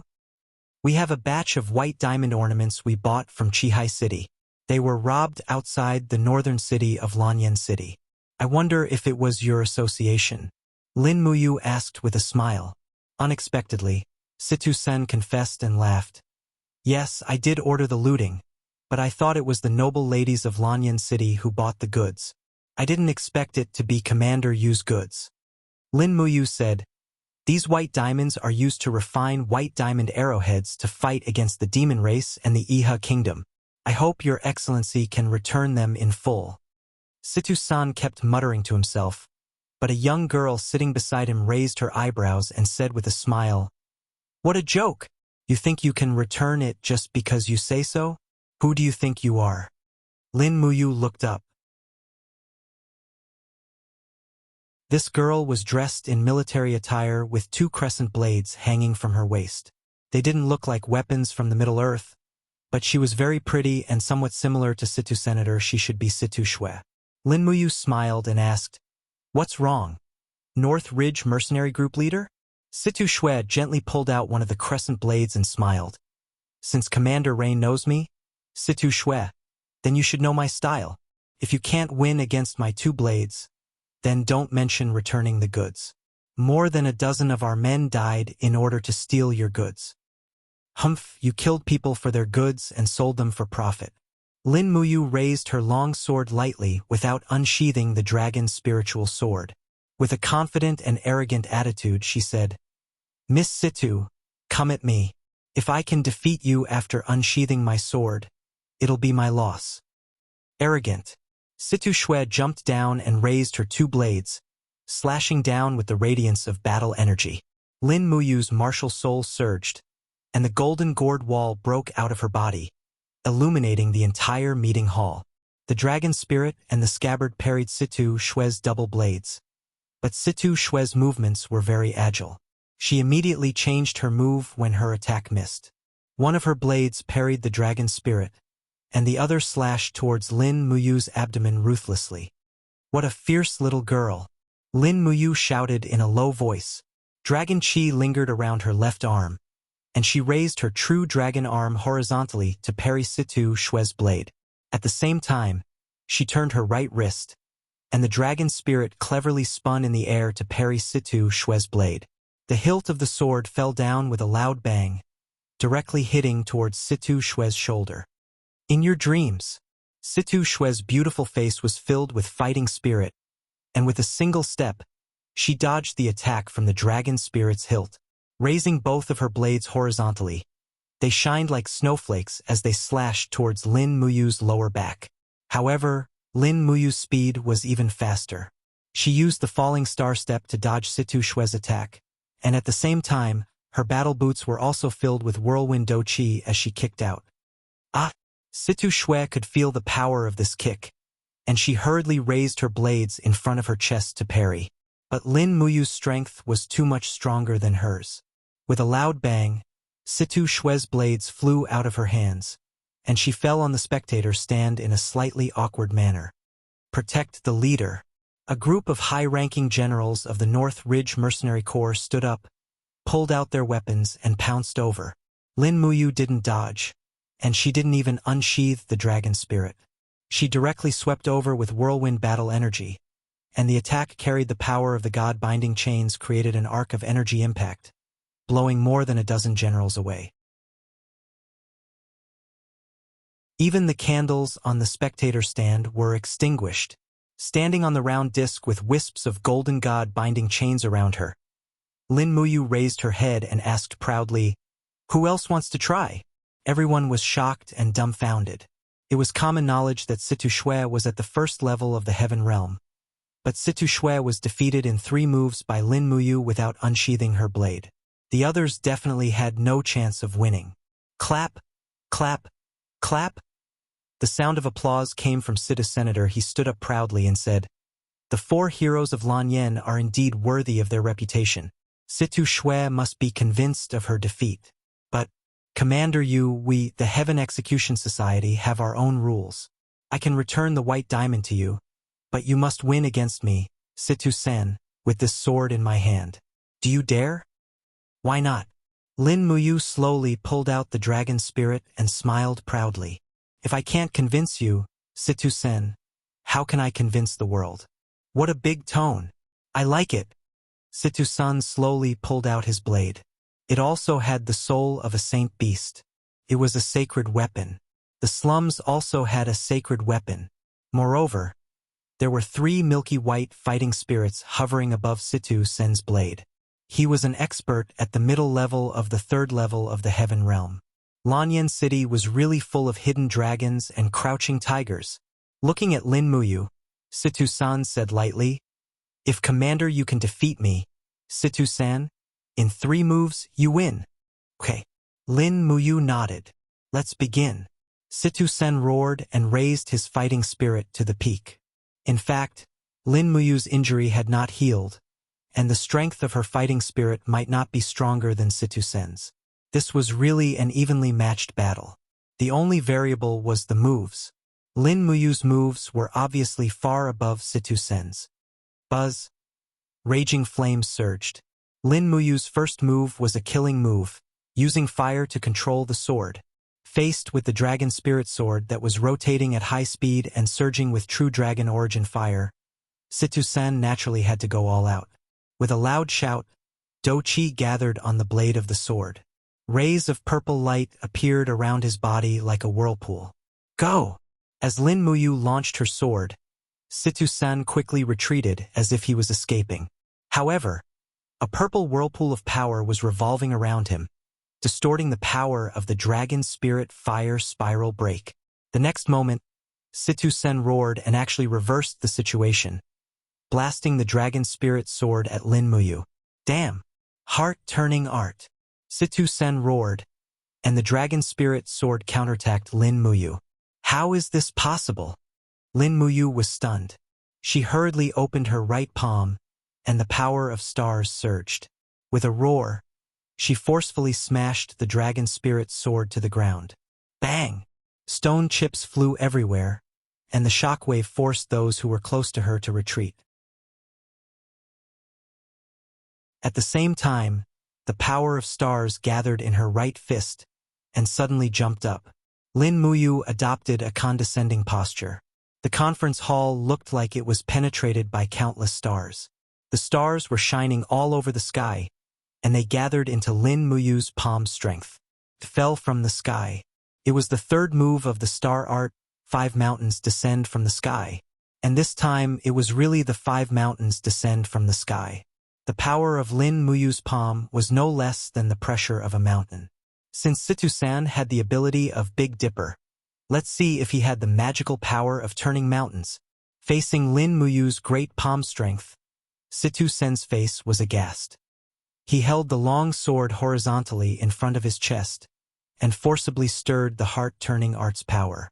His face was pale. When the 5 mountains descend from the sky got closer and closer, Situ-sen's face became paler and paler, but he continued to stir the heart-turning art's power, trying to divert the power of the 5 mountains descend from the sky. However, in the next second, Situ-sen had already given up. The power of the stars was like a surging river, and it was impossible to divert it, let alone use it for his own use. The stone tiles under his feet were constantly cracking under the pressure of the 5 mountains descend from the sky, and even the skin between his thumb and index finger was bleeding. At this time, Situ-sen finally gritted his teeth and shouted, "I lost!" Swoosh! The star power that Lin Muyu condensed in the center of his palm suddenly loosened and smoothly slid over Situ-sen's head. After floating to the ground, he gently swung his palm, and the terrifying power that made Situ-san feel as if he was in purgatory dissipated into indigo blue stardust, which was a spectacular sight. Huff, huff, huff! Situ-san kept panting, and his face was livid. "May I ask, Commander Yu, what is this power? How could it be so heavy and vigorous?" "The skill that I cultivate is called star art, and it originates from the star power in the sky," Lin Muyu lightly explained, and then smiled. "Lord Situ-san is really amazing. There are not many people who can make me use the star art." Situ-sen's face was full of shame, and he cupped his fists and said, "Thank you, Commander Yu, for not killing me. Situ-san appreciates it." He was also a broad-minded person, and he spoke his mind. "Now, can you return the white diamond to our purple flower chamber of commerce?" Lin Muyu smiled and asked. "Of course."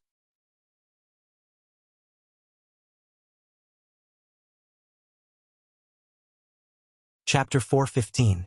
Situ-san looked at his subordinates and said, "Men, bring all the white diamonds from the Zine Flower Chamber of Commerce here, and return them to Commander Yu." "Yes." The subordinates cupped their fists and went to move the goods. Situ-san turned around and said, "Commander Yu, would you do me the honor of having a drink with us at the Tianju Association?" "Sure." Lin Muyu was interested in befriending him and naturally nodded. "Great. This way, please."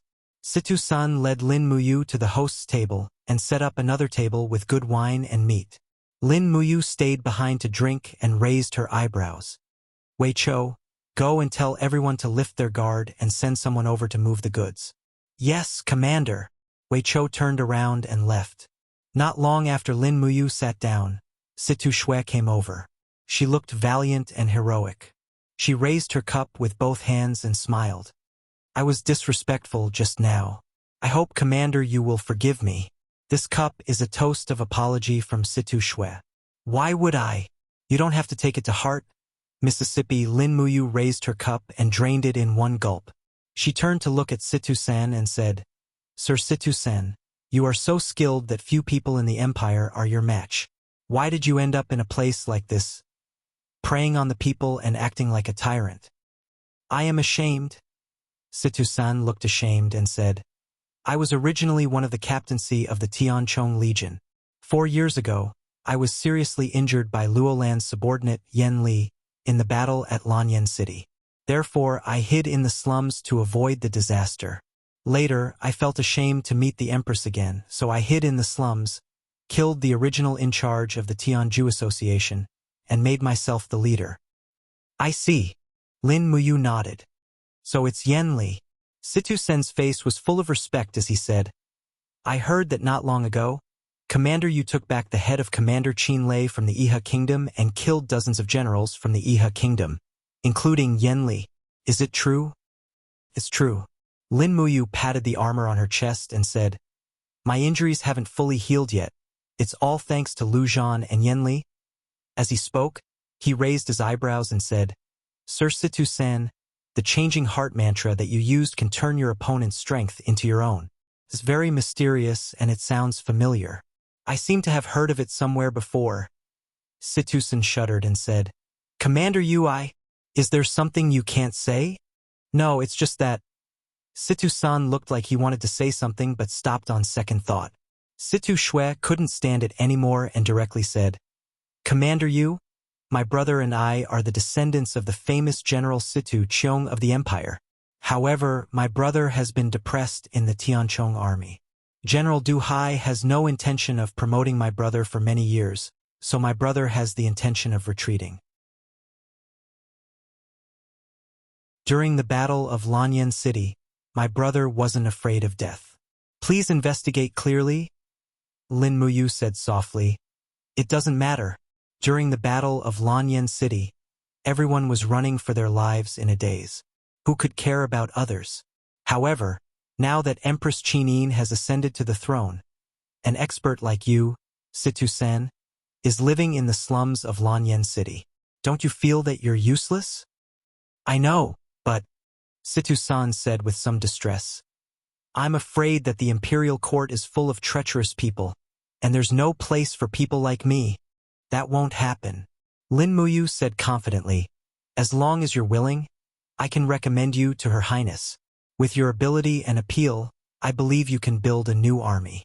You should also know that the demons have fallen from the sky and occupied the eastern regions of Lingdong Province, Tongtian Province, and Songnan Province.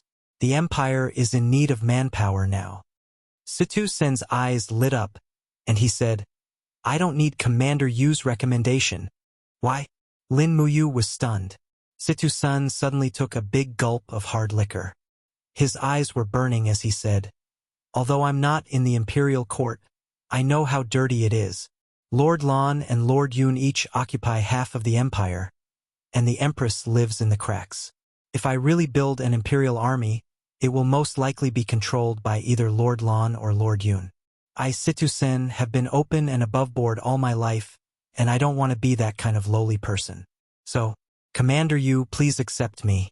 I'm willing to call on the brothers of the Tianju Society to join the Longdan army camp and follow you to conquer the world. You're really willing to follow me? Lin Muyu was stunned. Situ-sen nodded. Yes, but... He laughed again. But the brothers of the Tianju Society are not easy to deal with. If you want us to join the Imperial Army, it depends on your sincerity. After all, there's no free pancake in this world. And there's no free sex either. At the side, Situ Shui pouted and said, Brother, you're so rude. Lin Muyu couldn't help but laugh. You and your brothers can also get the treatment that the Longdan army camp can get.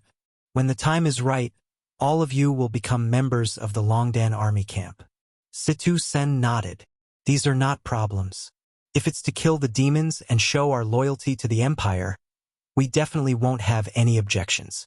It's just that most of my brothers come from poor backgrounds, and many of their sisters and brothers are slaves.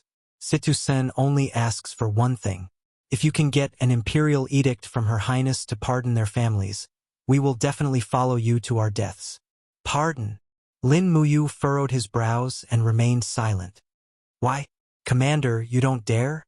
Situ-san squinted his eyes and asked with a smile. What's there to be afraid of? Lin Muyu nodded. I will tell Her Highness the truth, but you must also abide by my promise.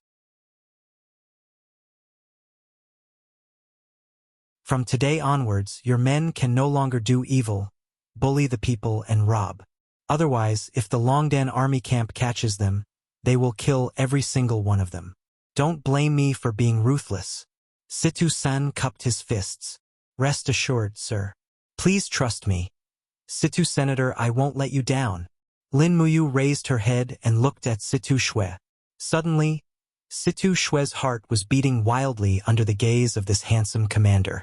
She blushed and said, Sir, do you want to take in my North Ridge Mercenary Regiment as well? That's right. Lin Muyu nodded. The Empire is on the brink of life and death.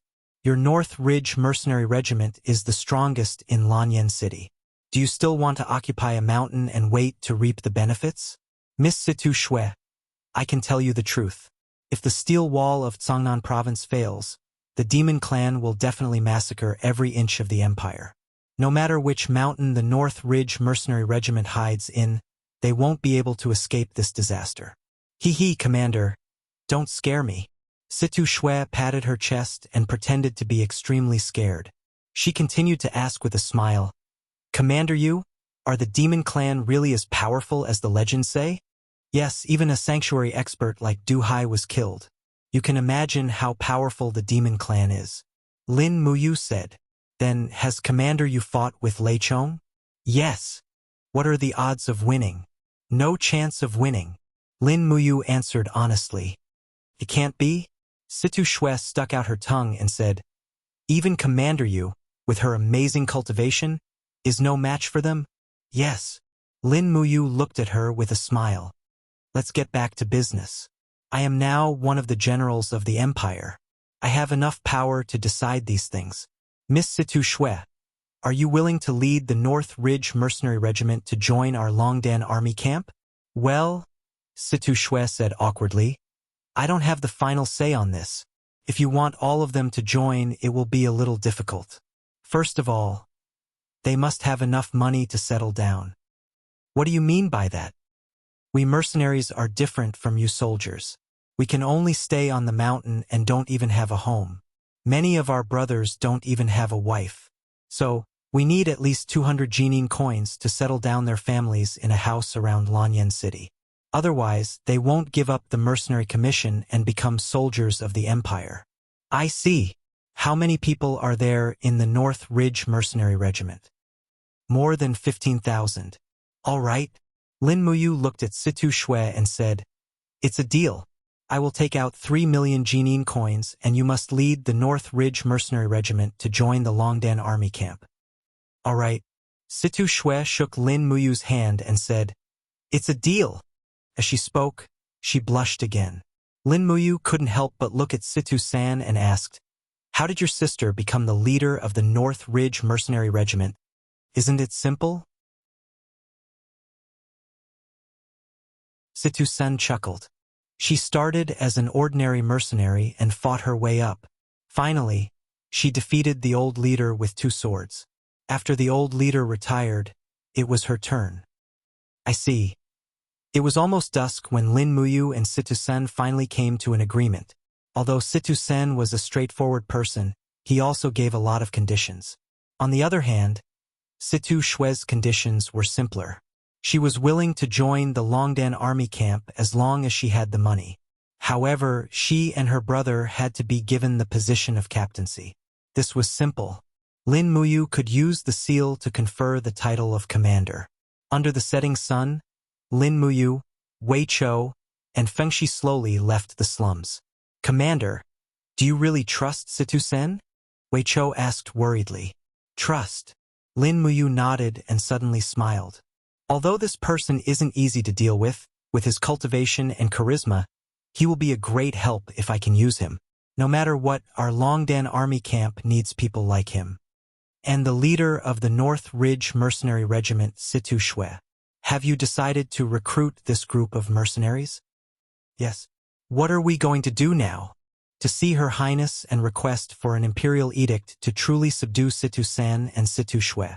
Give the order to expand the Longdan army camp and build another camp in the wilderness north of the city. The city really can't garrison so many people. Yes, I understand.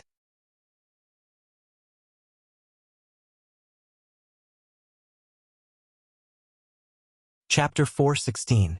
That night, Lin Muyu received the pardon edict from Qin Yin. She was extraordinarily efficient.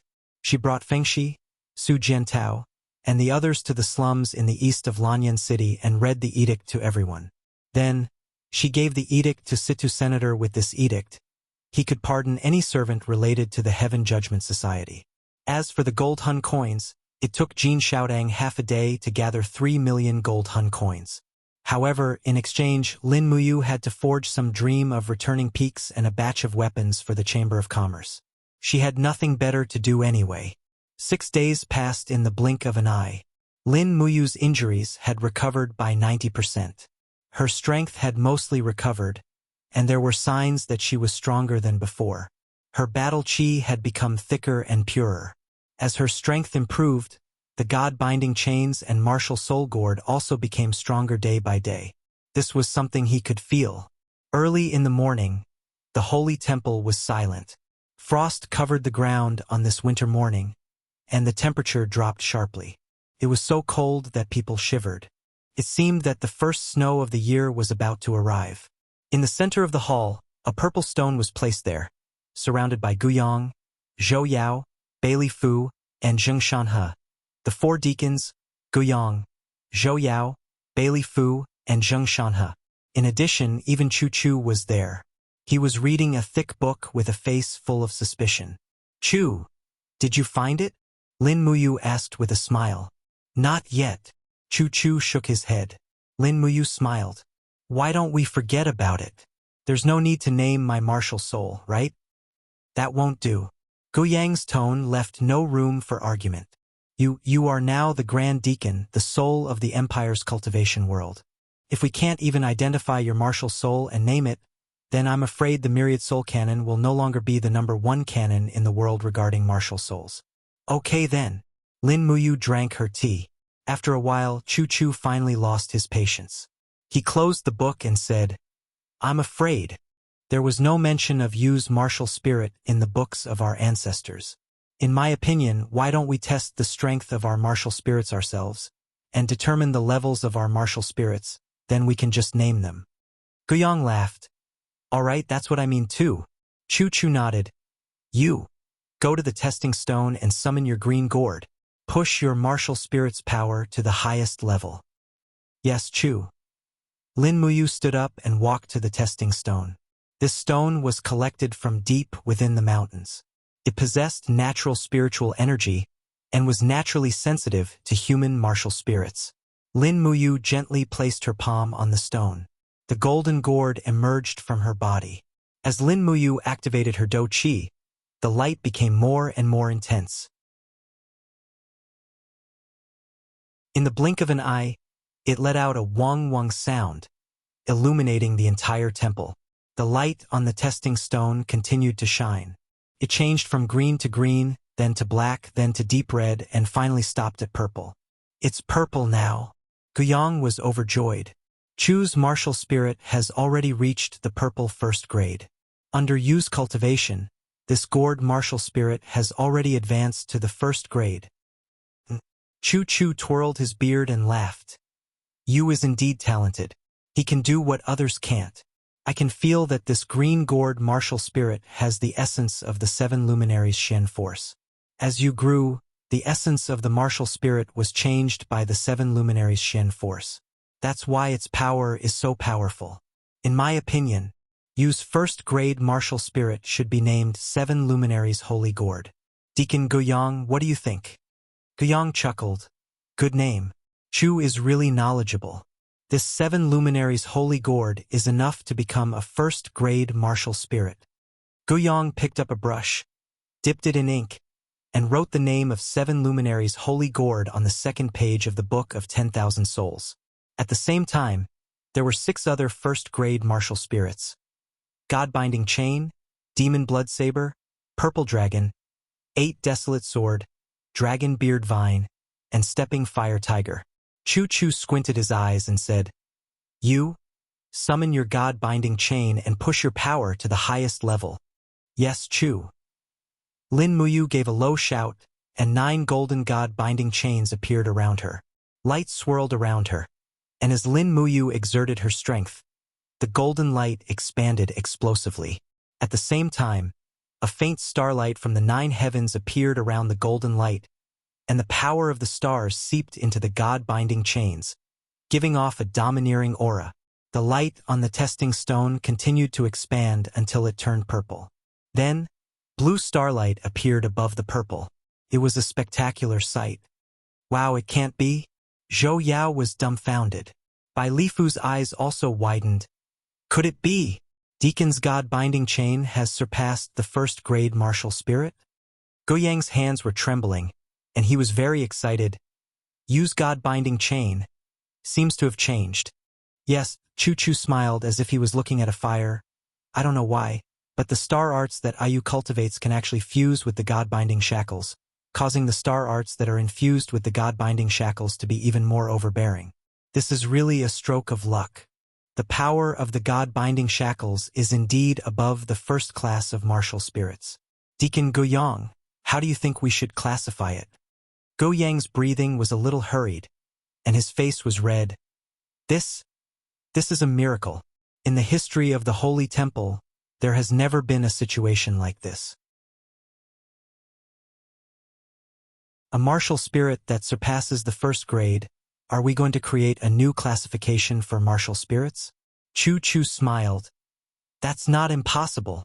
Deacon Guoyang, don't be too excited. I can boldly tell you that after Her Highness Ying cultivates the dragon beheading art, her God-binding chain seems to have been strengthened by the dragon beheading art, and its power is also slightly higher than the first grade. If we really want to create a new classification, then Yu and Xiao Yin's martial spirits are enough to be classified as martial spirits of the first grade." Lin Muyu coughed. "Deacon Guoyang, then let's do it, martial spirits of the first grade. It sounds a little stronger than the first grade martial spirit." "Okay, this old man obeys." Guoyang immediately wrote "martial spirits of the first grade" on the draft of the 10,000 soul canon, and raised his head. "But, as they are both God-binding chains, how should we name them?" Chu-Chu pondered for a moment, then said, "Yu's martial spirit shall be named Star God-binding chains, and Xiao Yin's martial spirit shall be named True Dragon God-binding chains. This is also in line with the will of the heavens. Her Highness Yin has the bloodline of an emperor and the body of a true dragon, so she is probably the only one who can cultivate the True Dragon God-binding chains." Lin Muyu happily returned to her seat and sat down again, then said, "I can finally hold my head high. Super First Grade Star God-binding chains. First Grade 7 Luminaries Immortal Gourd. From now on, my name will be written in the annals of the cultivation world of the Empire, right?" Chu-Chu couldn't help but laugh. "Not only the annals of the cultivation world, even the annals of the Empire will definitely have a page of your name. Maybe later generations of historians will even write a personal chronicle for you. That is a rare honor. The Empire has existed for thousands of years, but only a few dozen people have had the honor of writing a chronicle." Lin Muyu said with a smile, "Fame to me is like a floating cloud in the sky." Before she could finish, a temple guard outside said respectfully, "Grand Deacon, Princess Tang Xiaoxi requests an audience." "Ah, Xiao, she is back?" "Yes, she is just outside the hall." "Let her in." "Ah, no. I'll go get her." Lin Muyu didn't even care about the dragon spirit sword on the table and flew out of the main hall. Chu-Chu, Guoyang, Zhou Yao, and the others all smiled knowingly. Although Lin Muyu was now the Grand Deacon of the temple and one of the commanders of the Empire's major armies, she was still a hot-blooded young man after all. Outside the Grand Hall, the cold wind was blowing, causing Tang Xiaoxi's white leather robes to flutter lightly. Tang Xiaoxi stood gracefully on Skyspan Street, the strong wind causing her to blink her eyes repeatedly. her long eyelashes seeming to struggle in the strong wind. It was only when Lin Muyu walked out, dressed in the white robes of the imperial forest, that Tang Xiaoxi's eyes lit up. Seeing the person she had been thinking about day and night had a completely new demeanor. It was as if her heart was about to melt. "It's cold outside. Let's talk inside." Lin Muyu gently grabbed her hand and led her into the temple. Suddenly, Tang Xiaoxi blushed and her heart was as warm as the sun. Behind them, a group of generals of the state army and several guards of the temple were all smiling. Everyone in Lanyan City knew that Lin Muyu and Tang Xiaoxi had a very close relationship. They also knew that Lin Muyu, the foster son of the former emperor, had a very good relationship with the current emperor, Qin Yin. Therefore, almost every man in Lanyan City was envious of Lin Muyu, who had two supreme beauties in the imperial capital. This was something that ordinary people dared not think about. "Xiao Yin, you must have something to do in Lanyan City, right?" Lin Muyu asked with a smile. "Can't I come to you if I have nothing to do?" Tang Xiaoxi looked at her with a hidden bitterness. Yes. Lin Muyu smiled and said, "How's the matter of the demon clan in the Forest of Infinity?" "It's all right." Tang Xiaoxi gently held his arm. Suddenly, her eyes turned red and she said, "I heard that you went to the Iha kingdom." It's all right. Lin Muyu patted the back of her hand and said, "I've brought Brother Qinlei's head back and buried it under the national monument. If I don't do this, I won't be able to rest in peace. Xiao Shi, you must be able to understand me." "But," Tang Xiaoxi wanted to say something but stopped on second thought. "Let's talk about the demon clan." Lin Muyu smiled and said, "The demon clan's Marshal Qianfeng has deliberately built all kinds of siege weapons, planning to attack the empire's territory from the west. I'm worried that once the demon clan really succeeds in their invasion, our human army's power will be unable to resist them. At that time, I'm afraid we'll have to rely on the demon clan's military power." The demon clan isn't having an easy time either. Tang Xiaoxi pursed her red lips and said, "The temperature in the Forest of Infinity is unpredictable. This spring and summer, the sun has been blazing in the sky and there's very little rain, resulting in a severe drought. The wild plants in the forest have a very poor harvest, so the food for the demon clan has become very little. Autumn has just arrived, and it's snowing continuously. The entire west of the Demon Subduing Pass has become a sea of snow. A few days before I came, thousands of demon clans starved to death.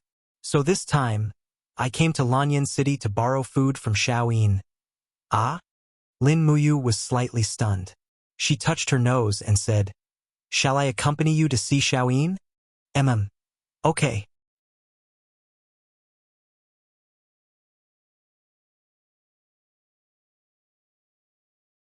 Chapter 417.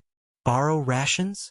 In Zetian Hall, several important officials of the empire stood on the left and right while Lin Muyu and Tang Xiaoxi stood together in the center aisle, looking up at Qin Yin on the throne. Tang Lan seemed to be the most sensitive about borrowing rations. After all, he was in charge of the Ministry of Revenue. "What's wrong, Duke Lan?" Qin Yin was surprised. "Can't the empire even provide 3 million caddies of rations?" "Your Highness." Tang Lan looked troubled. "After your Highness ascended the throne, you pardoned the world and reduced taxes by half. Therefore, the Ministry of Revenue's funds and rations are very tight.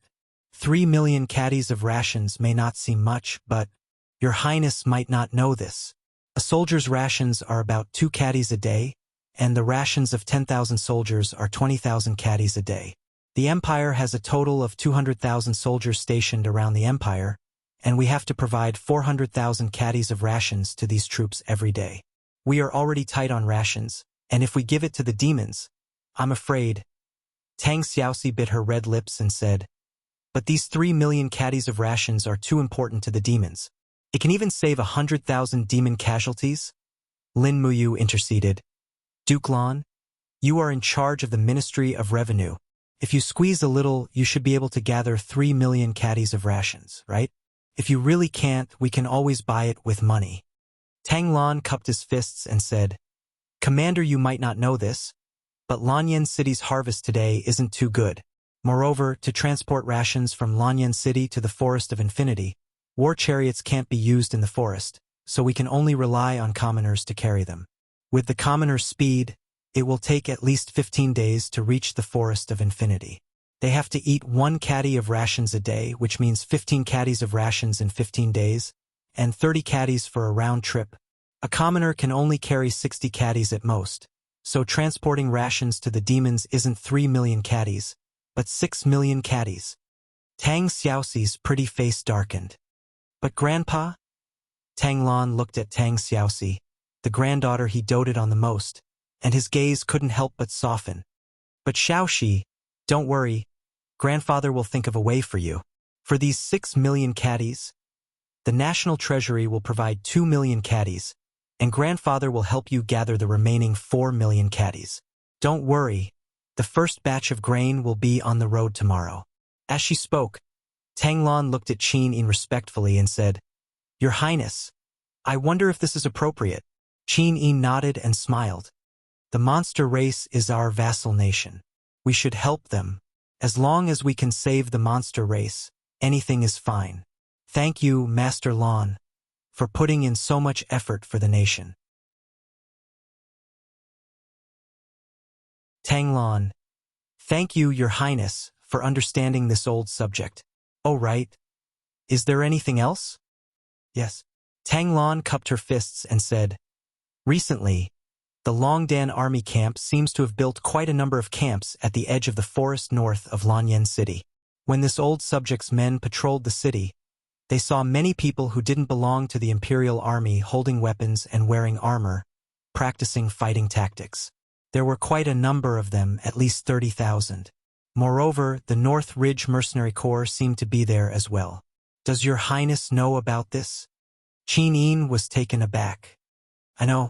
Those are the reserve forces of the Longdan army camp. But Your Highness, Tang Lan raised her head and said, The Empire's military law strictly stipulates the number of people in each legion. Once someone privately recruits soldiers, it will be seen as a rebellion. Your Highness, please investigate this.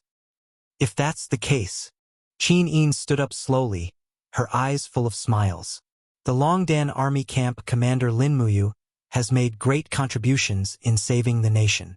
The Longdan army camp has defeated the demon race and Iha nation's armies on the Qinling Mountains, greatly raising the nation's prestige. Immediately draft a decree to expand the Longdan army camp to an upper limit of 50,000 people. This is in line with the will of heaven and the will of the people. I believe Master Lan and Grandfather will not have any objections, right? Tang Lan was taken aback. Su Muyun bowed calmly but didn't say anything. On the other hand, a few generals of the Su family showed indignant expressions. One of them was Su Long, the commander of the Steel Blade Army of Muyu City. He cupped his fists and said, Your Highness, the Empire is currently experiencing a disaster of food shortage. It doesn't seem right to expand the army when the people don't have enough to eat. I hope Your Highness can consider the people. Is that so? Qin Yin looked at Su Long and said, Master Lan, Grandfather, actually Xiao Yin has a decision. I plan to reduce the salaries of all the officials of the Empire by 20% from next month onwards. This money will be used to encourage farming, planting, and other businesses. What do you think? Su Muyun bowed and said, I support Your Highness' decision.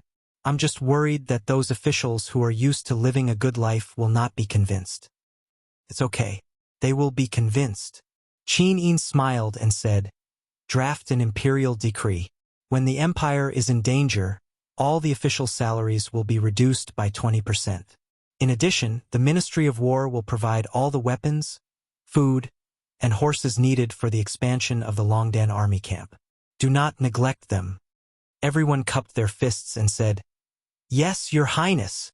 At the side, the Minister of War, Xueling, looked at Lin Muyu with a smile and said, Congratulations, Commander Yu.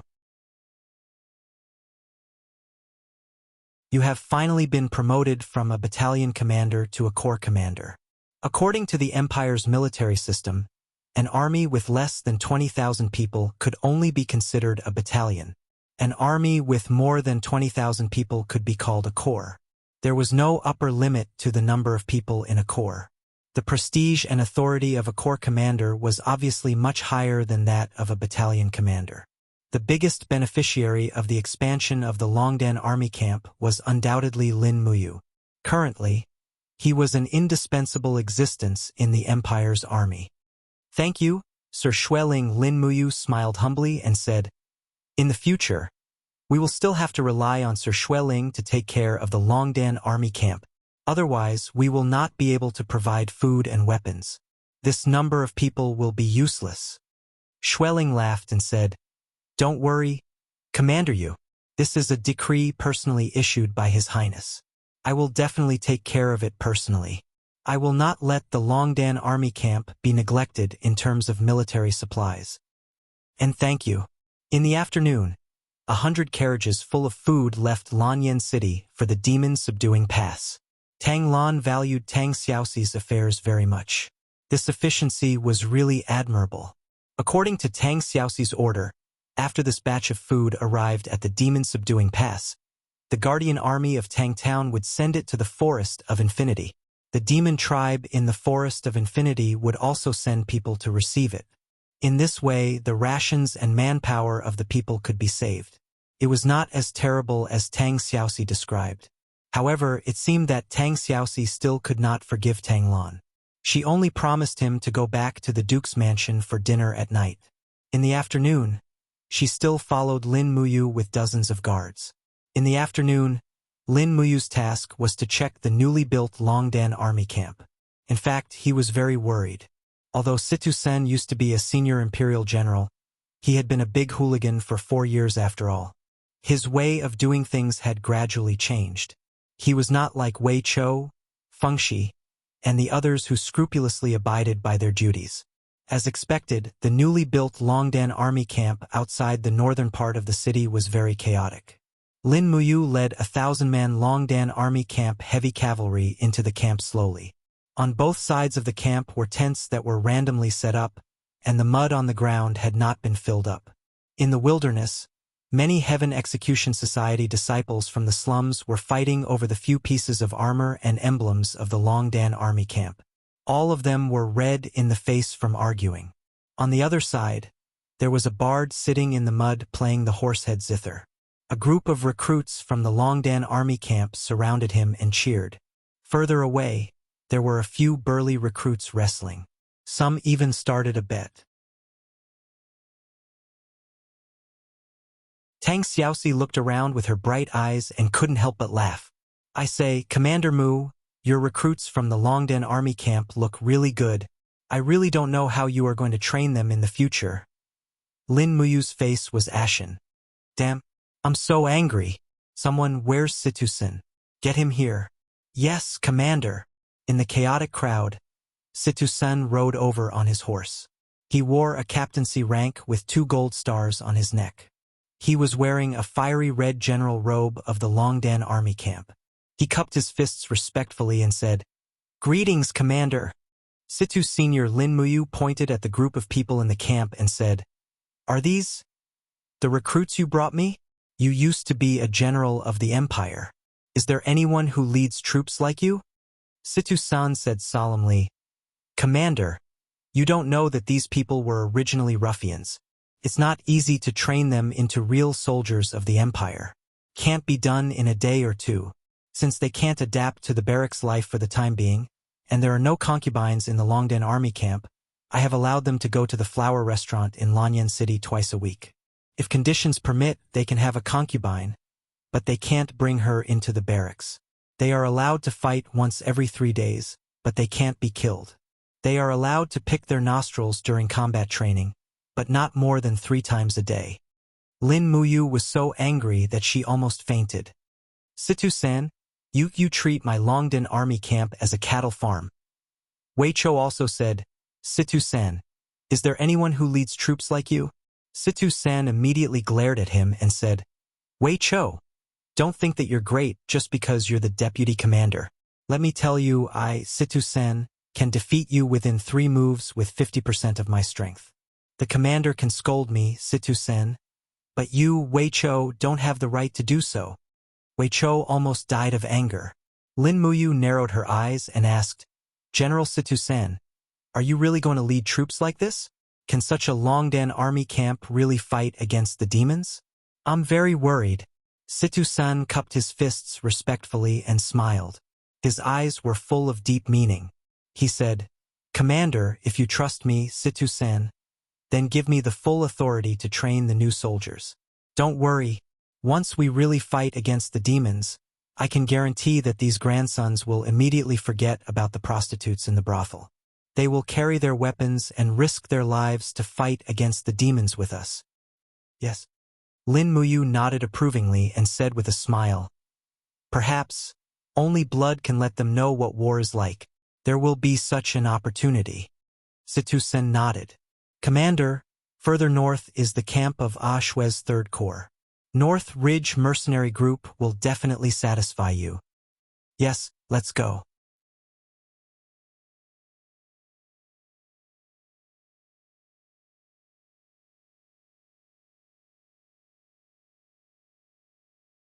Chapter 418. Although the 3rd Legion's camp was messy, it wasn't chaotic. The barracks were neat and tidy.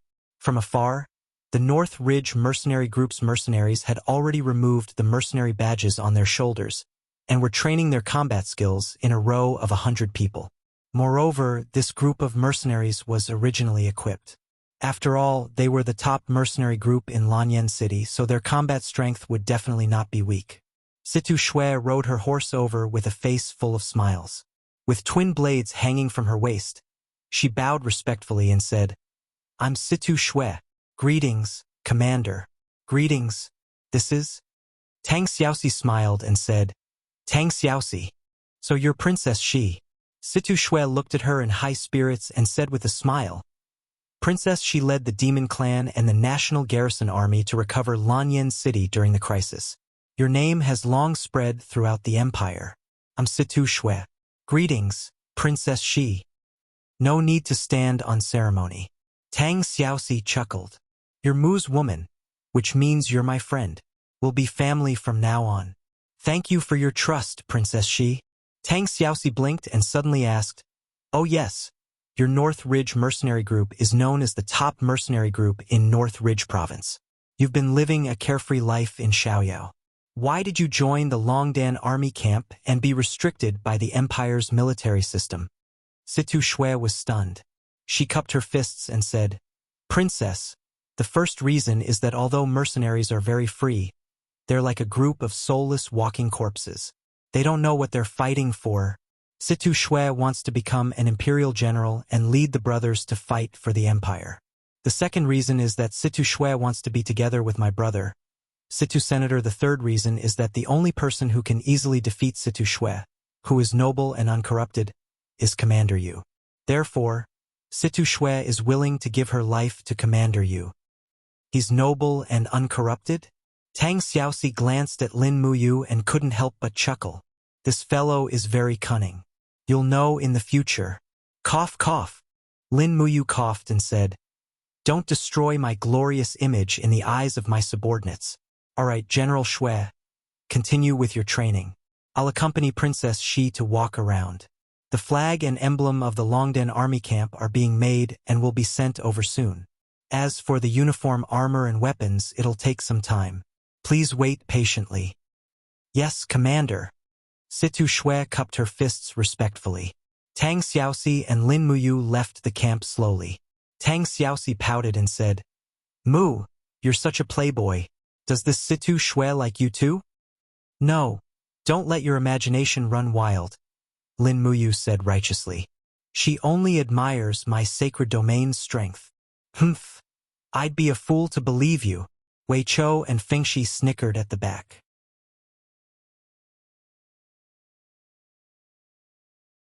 At this point, the 3 major armies of the Longdan army camp were officially established.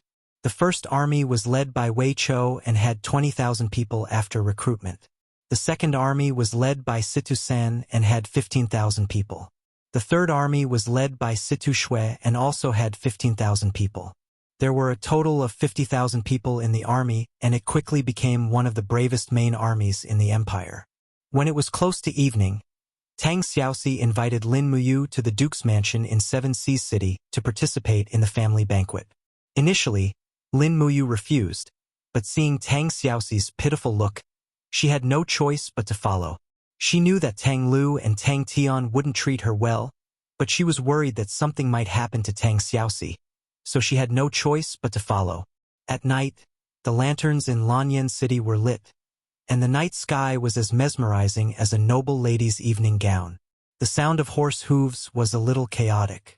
Su Jiantao led 100 cavalrymen and escorted them to the Duke's mansion, but he was sent back by Lin Muyu.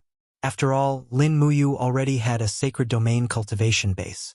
In addition to the first-grade 7 luminaries Immortal Gourd and the first-grade Star God Binding Chains, there weren't many people in the empire who could do anything to him, not to mention that Tang Xiaoxi was by his side. Princess, Commander Yu, you're here. The person in charge of receiving them was the Duke's mansion's beautiful supervisor, and she seemed to be a member of the Tang family. She looked to be in her 30s and had a good temperament, but her smile hid too much of her true emotions. Let's go in. Tang Xiaoxi nodded with a smile. Lin Muyu handed the treading snow warhorse to a servant and followed Tang Xiaoxi into the mansion. The main hall was brightly lit, and attendants walked in and out. Although the rebuilt Duke's mansion wasn't as luxurious as LV Zhao's mansion, it was still as luxurious as a marquis's mansion. Tang Lan came out to welcome them, followed by Tang Lu, Tang Tian, and Tang Wei. Tang Xiaoxi's actions after recapturing Lanyan City made Tang Lu and Tang Tian feel disgusted. Perhaps they didn't consider Tang Xiaoxi as a member of the Tang family. Only Tang Lan's old eyes were cloudy. He looked at Tang Xiaoxi, then looked at Lin Muyu and suddenly said, "You also came?" Lin Muyu respectfully said, "I pay my respects to Duke Lan. There's no need to be so polite. Come in, we can have a meal together as a family." Tang Lan said meaningfully. Lin Muyu was startled, but she didn't pursue the matter. She accompanied Tang Xiaoxi into the main hall, and the aroma of delicious food assaulted their nostrils. This table was filled with rare delicacies. The Seven Seas province was rich and populous, and the Tang family's wealth was something ordinary people couldn't hope to achieve. Lin Muyu only took a glance at the table and saw that there were many rare wild animals, melons, and fruits on the table. The price of this table of food was at least 2,000 Jin coins. Just this table of food was enough for an ordinary family of 4 to live for 400 years. However, there was another person who was also invited. This caused Lin Muyu to be somewhat surprised. It was actually Xiang Yu. However, after thinking about it carefully, it was reasonable. It was just that Lin Muyu was Tang Xiaoxi's best friend, and what kind of status did Xiang Yu have to be considered a family member by the Tang family? After everyone sat down, the attendants poured wine for them. Tang Lan's hand trembled as she held the wine cup and said, "It's rare for Xiaoxi to come home for a meal today. Come, let's not go home until we're drunk." After downing the wine, Tang Lan sat down. The scene was a little awkward. Tang Lu and Tang Tian naturally didn't have good intentions towards Lin Muyu. In fact, they didn't even want to see this person present. Tang Lu rubbed his nose and said with a smile, "Today is a family banquet. I wonder if Xiaoxi has already prepared to marry Commander Yu since she brought him back? This wedding will definitely cause a sensation in Lanyan City, right?" Tang Xiaoxi was startled. Clearly, she didn't expect Tang Lu to say such a thing. However, she also knew that the person Lin Muyu deeply loved was Qin Yin. She knew that the chances of them being together were minuscule. For a moment, she didn't know how to answer. Fortunately, Lin Muyu smiled and said, "As for the matters of children, we'll talk about it after we recover the Iha nation and eliminate the demons. I hope that Duke Lan can understand all of Xiaoxi's actions." Tang Lan nodded and said, "This old man knows that Xiaoxi has always been the apple of this old man's eye. She's my pride." Tang Tian's smile was full of bad intentions as he said, "Commander Yu has already become a true army commander. The Longdan army camp is doted on by the Empress alone. I presume that Commander Yu has already become a famous general of the Empire in the future. I wonder what Commander Yu thinks about the war between the Empire and the demons? This? Lin Muyu frowned and said, the demons are powerful. They can't be defeated overnight. Let's take it slowly. I only hope that the Ministry of Works can develop more powerful weapons to make up for the gap between the physiques of us ordinary people and the demons' armor demons. Tang Lan smiled and said, today, we're eating together. Let's not talk about national affairs. Oh right, I want to announce something. In the first half of next month, choose a good and auspicious day to hold the wedding of General Xiang Yu and Tang Wei. Tang Xiaoxi was surprised. Tang Wei, you want to marry Xiang Yu? Tang Wei was sitting beside Xiang Yu. She blushed and nodded and said, yes, grandfather has already betrothed me to General Xiang Yu. Xiang Yu stood up and cupped his fists majestically and said, this general will definitely not disappoint Duke Lan's good intentions. I will naturally treat Princess Tang Wei well in the future and treat her as my everything. I will never let the Tang family down. Good, good, good. Tang Lan said good 3 times in a row. Then, he looked at Lin Muyu meaningfully and said, Commander Yu, the demons are powerful. The Iha nation is still in the ascendant. The empire is still on the brink of life and death. You, me, and General Xiang Yu are all generals of the empire with military power. At this moment, we should put aside our previous enmity and work together for the empire. What do you think? Lin Muyu cupped her fists and said, Duke Lan is right. Tang Lan narrowed his eyes and said with a smile, with Tang Bin's death, one of the 3 Tang sect iron medallions has lost its owner. I am old and don't have much time left. The only thing I am worried about is the Tang family and Xiao Shi. I know that you mistakenly killed Tang Bin to save Xiao Shi. Now that time has passed, I don't want to pursue this matter too much. I only hope that you, the outstanding generals of the empire, can turn the tide and save the empire from disaster. Duke Lan, what do you want to say? Please say it directly. Okay. Tang Lan took a deep breath and said, although I hope that you will marry Xiao Shi in the future, the heavens have no control over us. So, I hope that you can become sworn siblings with Xiao Shi and swear that you will never betray Xiao Shi and the Tang sect.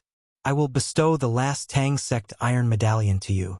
You can mobilize the troops of the 7 Seas Tang sect as you please. What do you think? Lin Muyu's heart was in turmoil. After a few seconds, she said softly, I understand Duke Lan's good intentions, and Xiao Shi also has deep feelings for me. I will never regret betraying Xiao Shi, but I am Qin Jin's adopted son. Qin Jin doesn't treat me well, but he trusts me very much. Furthermore, my brothers Chu Huayin and Qin Lei have already died for this empire. I'm afraid that I can only be loyal to the Qin family for the rest of my life. However, Duke Lan is also a subject of the empire, so you will definitely be loyal to the empire like me. So, what difference is there between being loyal to the Qin family and being loyal to the Tang sect? Tang Lan fell silent, and his eyes were filled with confusion. He picked up his chopsticks and said, Let's eat. Let's not talk about national affairs anymore. You're tuning in to the Journey of the Soul YouTube channel. Don't forget to subscribe and join us on this journey to catch the most captivating stories.